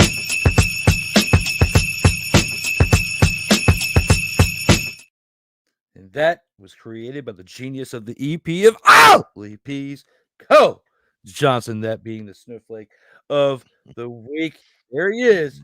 It's time for him to answer from his transition when it comes to his selection for this week's snowflake of the week. Of all your shows, wow! Now that's saying something. I would focus on. Well, I am going to focus on Harrison Butker. For the casual fan, he was. I guess you could say he was a nobody to you until he did a commencement speech last Sunday, and it was to a Catholic school, a Catholic college, where he basically spouted a lot of traditional values. People will probably call him antiquated and old and Archie Bunkerish, and times passing by where basically it was like saying that the society has devolved into guessing people's genders and the woman's places at the home and that type of thing. But I'm not focused on him. And the reason being, well, that's his opinion. That's cool. Whatever he thinks is what he thinks. I'm going to focus, though, on the NFL, because when that speech was heard and it was seen, and the NFL grabbed onto it and they sniffed the controversy, they were saying things like, quote, well, we don't really believe in the types of things that Harrison espouses, close quote. See, that was 2 days after the speech was made. But fast forward a week when we saw that red, white, and mustard number 7 jersey be the number 1 seller in the NFL. The statement from the Shield came as follows, quote, we really believe in different philosophies and different opinions. I mean, we're not all a monolith. We all actually have different opinions. We have 30,000 people who we employ on the field. So how can we have this one opinion and castigate him for it? It's the differences that make the world and the NFL go around. Close quote. So you mean to tell me, Shield, when the dude wasn't making any money for you or barely making money for you, you really wanted to distance yourself as far from Mr. Butker as East is from the West, as they say in the Bible. But when he's making that dough, you like that old Coca-Cola commercial. I like to teach the world to sing in perfect harmony. I like to buy a world of Coke and keep it company. That's the song I sing. That's what you all are doing in the Shield now? We're all kumbayaing. We all saying that we're all one family, that we all think differently, which is true. Yes, we all have different thoughts and different ideas, but they play under the same umbrella. I get it. Yes. But come on, man. You cannot be that obvious where it's like, well, we'll make a more antiseptic viewpoint. We'll make a more cleansing viewpoint of this and say, since the dude is selling jerseys, it may be a dissenting opinion, but we're not going to cast aspersions on him. When you came close to doing it the week before, when you didn't see numbers like that. It's a shame, Shield, that morality seems to take a backseat to the coin. And yet again, that's how it is. But for Mr. Butker, I will still say to you, sir, you better watch it, sir. Because the moment you start having a slump, you better look for the exit.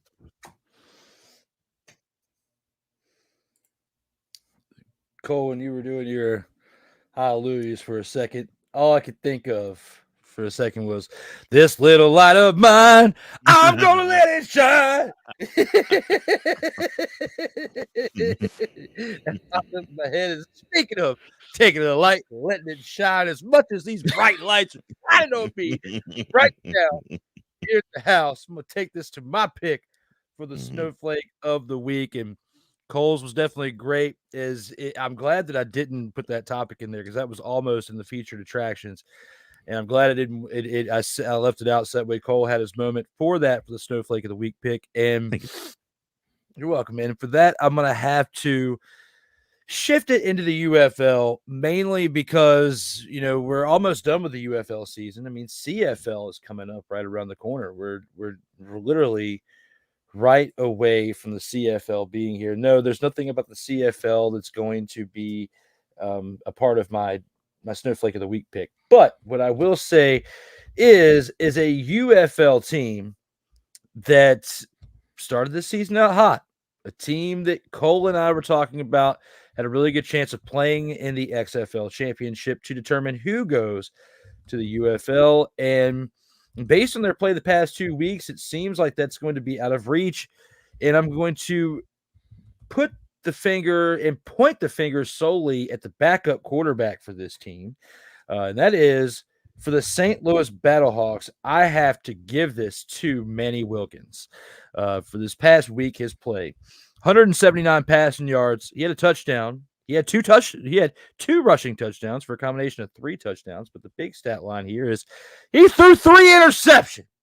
He threw 3 interceptions. You lost to a team that was 1-7 coming into this game, and that being the Arlington Renegades, a team that had been playing like absolute dumpster Pelicans on paper, even though they were hanging tough and staying close in a lot of their games they had lost. But Manny Wilkins comes in the past 2 weeks playing for someone as an AJ McCarron who hasn't been able to play, and they've suffered back-to-back loss. No, they did win last week, barely, but they lost this week in a game that they really needed to win against a team that is playing for peanuts, that is not playing for anything meaningful. You still are. You still had a chance. And now, looking at it right here and looking at what this team is doing, does this mean that their season is completely up in smoke? No, not at the current moment. But at the same time, looking at the St. Louis Battlehawks team, you needed to have somebody like a Quentin Dormady like they have for the San Antonio Brahmas who can come in. And Dormady's played half the season right now at this point, coming in, playing for Chase Garbers and the Brahmas, putting up decent numbers to where that team's still winning. That team, through 9 weeks, is 7-2. And they've had a lot of their play come from their backup quarterback. You have Manny Wilkins who comes in, who apparently can scramble on the ground and get you yards on the ground, and apparently can get you scores with his legs, okay? So running the ball, he's fine. But throwing the ball, 3 interceptions is inexcusable. And the fact you guys don't have anybody else to lean on goes to show you how much you're depending on AJ McCarron. From what it looks like, this is more than likely AJ McCarron's last season playing professional football. I mean, he hasn't really outright said it. I don't believe so. I could be wrong with misremembering it, but I'm pretty sure. I know Cody Latimer, who's playing for the Brahmas, has announced that he's not coming back after this year. This is his last season. But McCarron is probably on the fence, and depending on how bad his injury woes are and how this season ends for the Battlehawks, will probably determine what he decides to do, because he can always go back and be the backup in Cincinnati and be the third stringer like he has been for the Cincinnati Bengals. But right here for the Battlehawks, a season that had been coasting so well for this team in the past week to 10 days has kind of fallen on hard times. Dusty Rhodes told you about hard times. He praised about hard times. And now the Battlehawks are living it when it comes to hard times out here in this gridiron.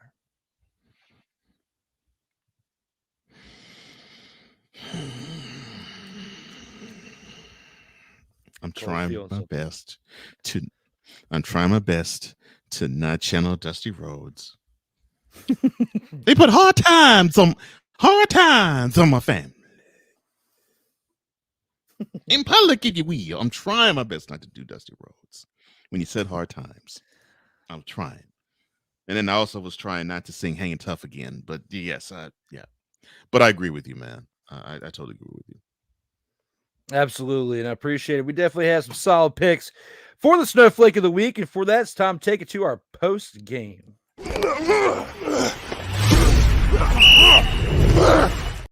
Actually, no, we got to go to the 2-minute drill. What am I talking about? So for the 2-minute drill right here, we got to talk about the Week 10 games that we have on at Bay right here, and we have the Michigan Panthers taking on the Birmingham Stallions. And I didn't even update the rest of it because that's right. I was running out of time. But what I will say right here is when it comes to our games this upcoming weekend, it's our last week of regular season action.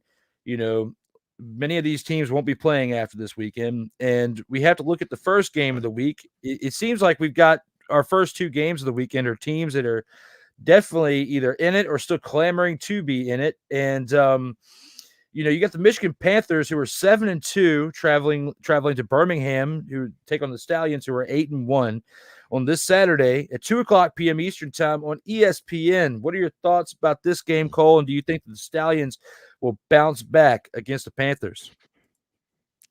Well, since I think this is for the USFL Divisional Championship, definitely without question, there's some high stakes involved here. What I believe is you have the Panthers, who they have the carrot dangled in front of them. They win this, they'll host the USFL Championship, and I think that's a really good carrot to dangle in front of them. However, that same carrot is dangled in front of the Stallions, and they took a huge loss too. And unfortunately, I hate it for the Panthers. They're going to have to draw the Stallions to play really, really ugly. They probably could. Unfortunately, they're going to be playing probably the most focused Birmingham Stallions team in a minute that we've seen. And I feel for the Panthers because I think the Stallions are going to take this. And I think they're going to, like you said earlier, I think they're going to actually host the USFL Championship too. Yeah, we saw Jake Bates be a little humanized this past weekend again, and he's, missed another field goal. With that being said, if the Stallions come out there angry with the way that they lost this past week, being able to barely put up any points against the Brahmas, I think they're going to come into this game ready to smack the Panthers in the mouth, humble the Panthers a little bit more than they've been humbled in this past week or so, and take this team to the brink. I think the Stallions finish this season 9-1 when it comes to how they finish this game right here. Who's giving them the business? Also on Saturday at 4:00 p.m. Eastern time, and I gotta say the UFL did better with spacing the times of the games out this week. Is we have a game on Saturday that follows that 2:00 game between the San Antonio Brahmas, who were 7-2, and the St. Louis Battlehawks, who were 6-3. Looking right here, this game starts at 4:00 p.m. Eastern time on Fox. Do you think that it is this team right here, the San Antonio Brahmas, that finishes this season at 8-2, and the Battlehawks suffer another loss at 6-3?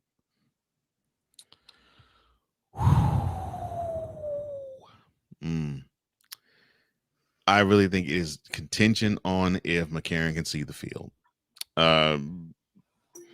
Yes, it's at home for them, and again, similar situation.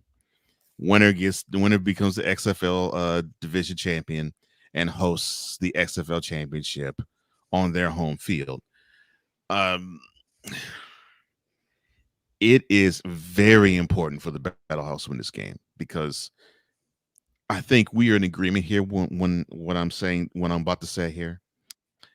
There isn't a better home field advantage in terms of crowd participation than what the St. Louis Battlehawks have.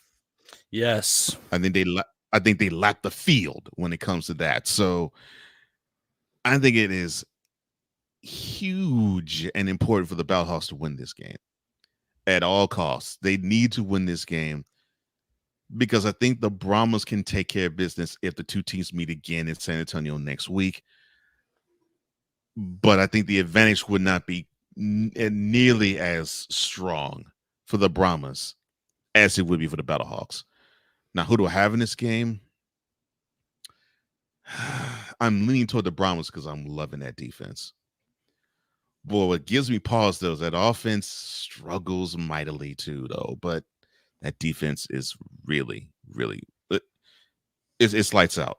And then the Brahmas, look, kudos to them. So they played the Stallions, who they were the number one, or at least they were the most. They were the team that scored the most in the league coming to their game. And now they play the Battlehawks, who now is the current team that has scored the most in the league. I think they can actually do.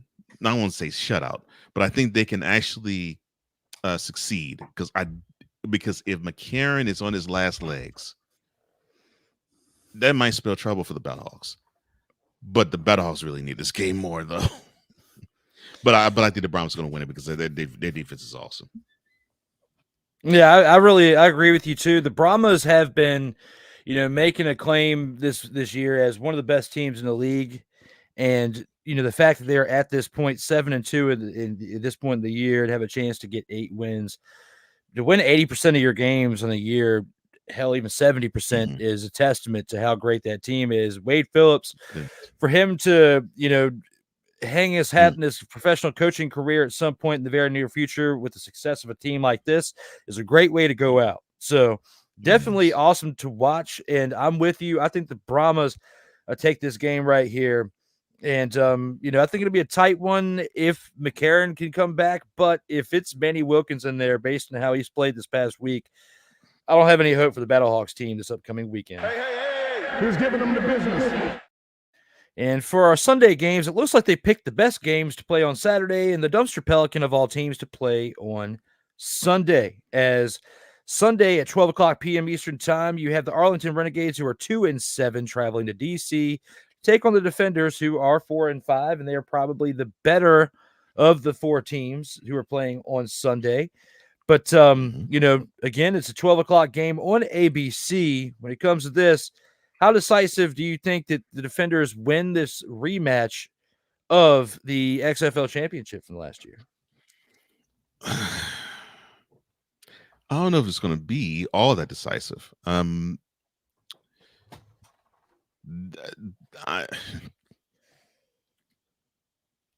I like what the Renegades are. I mean, they battled, they scratch, they claw, they do their best to put themselves in position to win.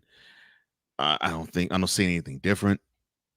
But I do see an L for the Renegades, simply because I think the Defenders have wanted to put their best foot forward, as evidenced by what we saw last week, by running for almost 170 yards and having 3 touchdowns on the ground.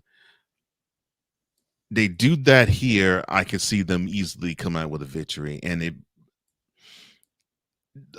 decisive probably would be maybe 10 points.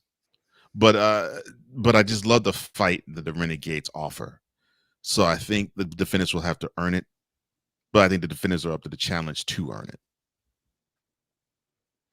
And I believe in that too. And I think that the Defenders take this game right here, end their season on a high note, winning the last couple games of the season to have a 5-5 record and have something to build on for the upcoming season. So with that being said, I agree with you wholeheartedly on this. The Defenders taking this one. Hey, who's giving them the business?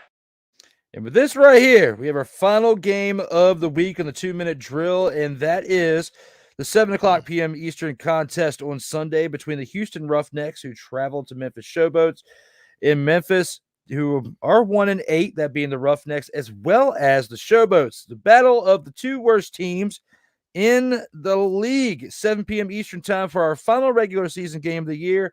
How much of a snooze fest is this game going to be, Cole? And are you looking forward to this game at all, in your honest opinion? No. No, I'm not. This actually might, because all right, I have a confession to make. So I have a really hard time going to sleep Sunday night and waking up early Monday morning, and sometimes my butt is kicked with certain Mondays until probably until the afternoon, where thankfully I have something like this to boost me and wake me up when we're on our normal time at 4 p.m. Eastern on Monday. But this would be the cure for that. I would want to actually watch this and go right straight to sleep. You have the Showboats who they don't have much to show, period. And you have the Roughnecks who of all their 6 units, they probably have the best unit in their in their defense. And still that's not really saying all that much. Of course, I'm rooting for Houston. I want them to win. But I really believe they're going to hand this game to the Showboats. Yeah, I'm going to put it right down the ground. I'm going to throw it on the ground for you right now. I'm not even going to watch this game. Hey. Who's giving them the business? Good. The other games, this will be a straight reading off the stats for a Monday, but the other games are very intriguing between the other ones. Even the first Sunday game, I will be checking those out throughout the week. But this game right here, I'm not excited about, especially when we talk about, these two teams right here. They've been underperforming all year long. The Roughnecks are lucky to not be 0-9 after scraping that victory against the Renegades earlier. The Renegades, right, should have more than 2 wins in the year, and they have been smacked around the league a little bit and hopefully can bounce back next year. But between the Roughnecks and the Showboats, these two teams have been the most depressing of teams to watch, cover, and reiterate what we saw throughout the majority of these 10 weeks that we've had to be doing coverage for this, for the UFL. So that's why I say I am not going to watch this game. And if I do, it's going to be like Cole said, for a reason to fall asleep as fast as I possibly can. Hey. Who's giving them the business? With that being said, it is now time for this.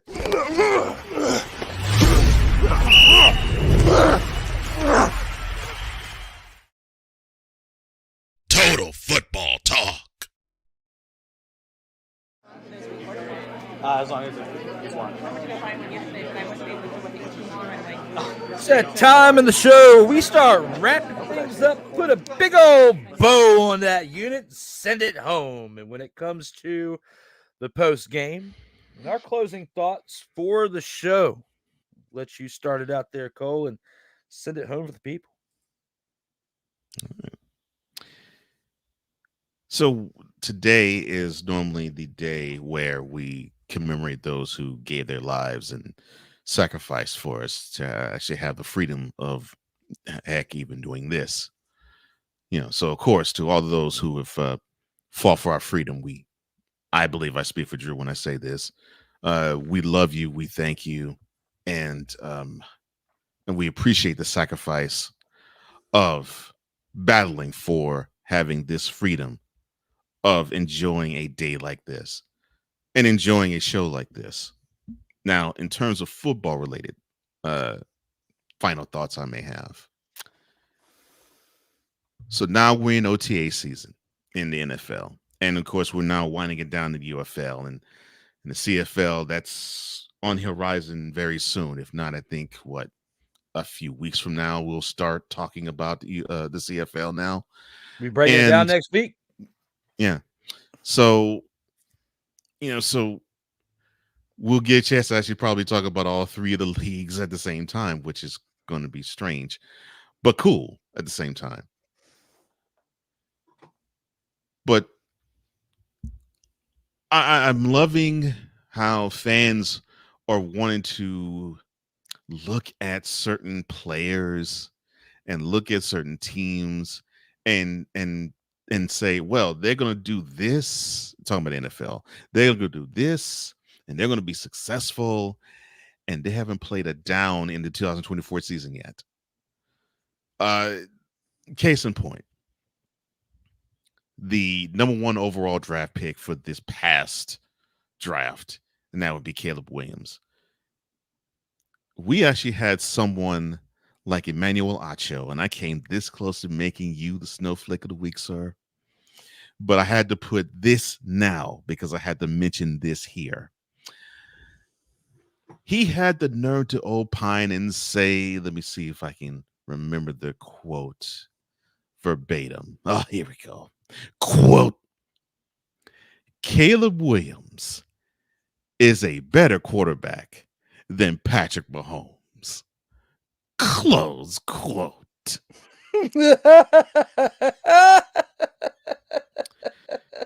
Mr. Acho, you definitely are out your mind, and you must be smoking what Antonio Brown is smoking, since he claims that he's bankrupt now. You must be smoking what he smokes, because there is no way on any planet that you could put a guy who has not had an NFL snap in a regular season game, much less a preseason game, much less a Hall of Fame game. That won't take place before another 2+ months from now. And you say that this guy who hasn't sniffed an NFL stadium yet as an NFL player is better than the 3-time Super Bowl champion, the 3-time Super Bowl MVP, and this 2-time MVP of the league. And oh, by the way, the player and the quarterback that people say is by far and away the best quarterback today, and could be one of the best of all time. That guy trails Caleb Williams. You, sir, with that, I'm trying to be nice here. You, sir, with that absolute drivel. Let me see if I can find it. Yes, you, sir, with that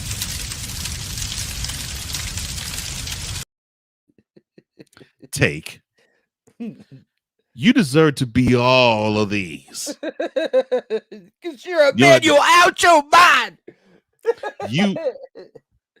And there has to be, that's not one that you could designate. All of them are you.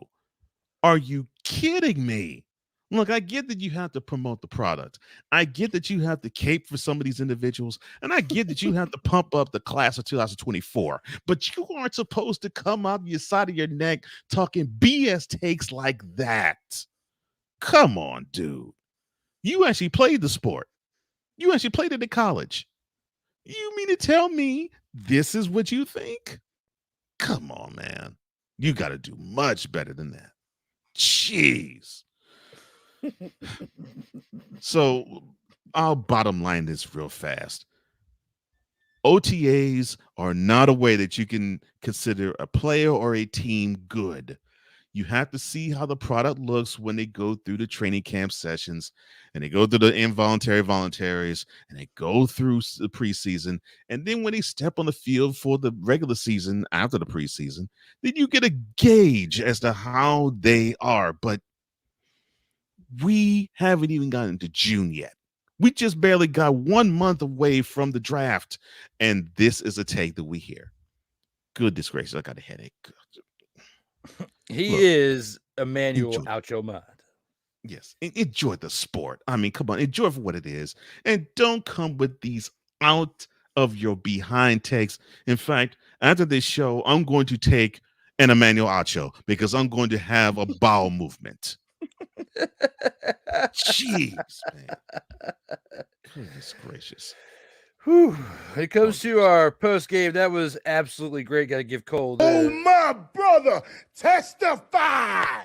Because he did. And when it comes to the words that come out of Emmanuel Acho's mouth, that was a lie. Absolutely. Yes, sir. Absolutely. And, you know, I'm going to piggyback on what Cole was saying as far as, you know, Memorial Day and being, you know, grateful for those of us who laid their bodies on the line, their lives and their livelihoods on the line for us to be here today. You know, out there fighting in the military, no matter what branch of service that they fought in. You know, your services, men and women, are definitely greatly appreciated by us here at Total Football Talk, as well as those that we are associated with out here in these streets and these streams, because we wouldn't be able to enjoy this and do this at full capacity without your work today, yesterday, and the many, many years that came before and even after today. So thank you very much. as we wrap this thing up today. For me, past week and a half has definitely been a wild roller coaster of events, but to finally be back here for Memorial Day, get this episode, 39 episodes are in the book now, and we've got episode 40 next week. Cole was talking about how, we got CFL right around the corner. It's literally next week. We'll be talking about it, breaking down week 1, because week 1 starts that week on Thursday, I believe. I think it's Thursday, June 6th. So, next week. We'll be reviewing Week 10's action. We'll be breaking down the 2 games for the playoffs for the UFL the following week for the XFL Championship and the UFL Championship to determine who goes and plays in the USFL Championship.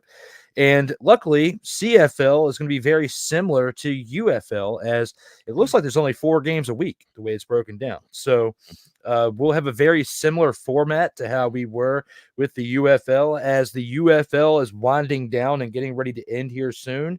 We have another football league to piggyback on this professional for us to continue just talking more than just the off-season news in the NFL, which gives us more compelling things to talk about, find new talent out there that maybe we can hype up to maybe eventually see in a league like the UFL or the NFL at some point in the near future. That's what I'm looking forward to seeing with the CFL and the coverage that we'll be bringing for that. Also, I have in mind, because we have a 2-hour show, this is not a normal time that we do. I'll talk more about it with Cole off the air. We know some people like Ryan McCarthy and some others that follow CFL that hopefully we can maybe find some time, whether it's 30 minutes to an hour within an episode here and there, to get them in here to talk about their insider information that they know as CFL, because I'm not going to lie, guys, out of all 3 professional leagues, CFL is the least one that I know about. But I've been doing research on it as in the recent times to get ready for it.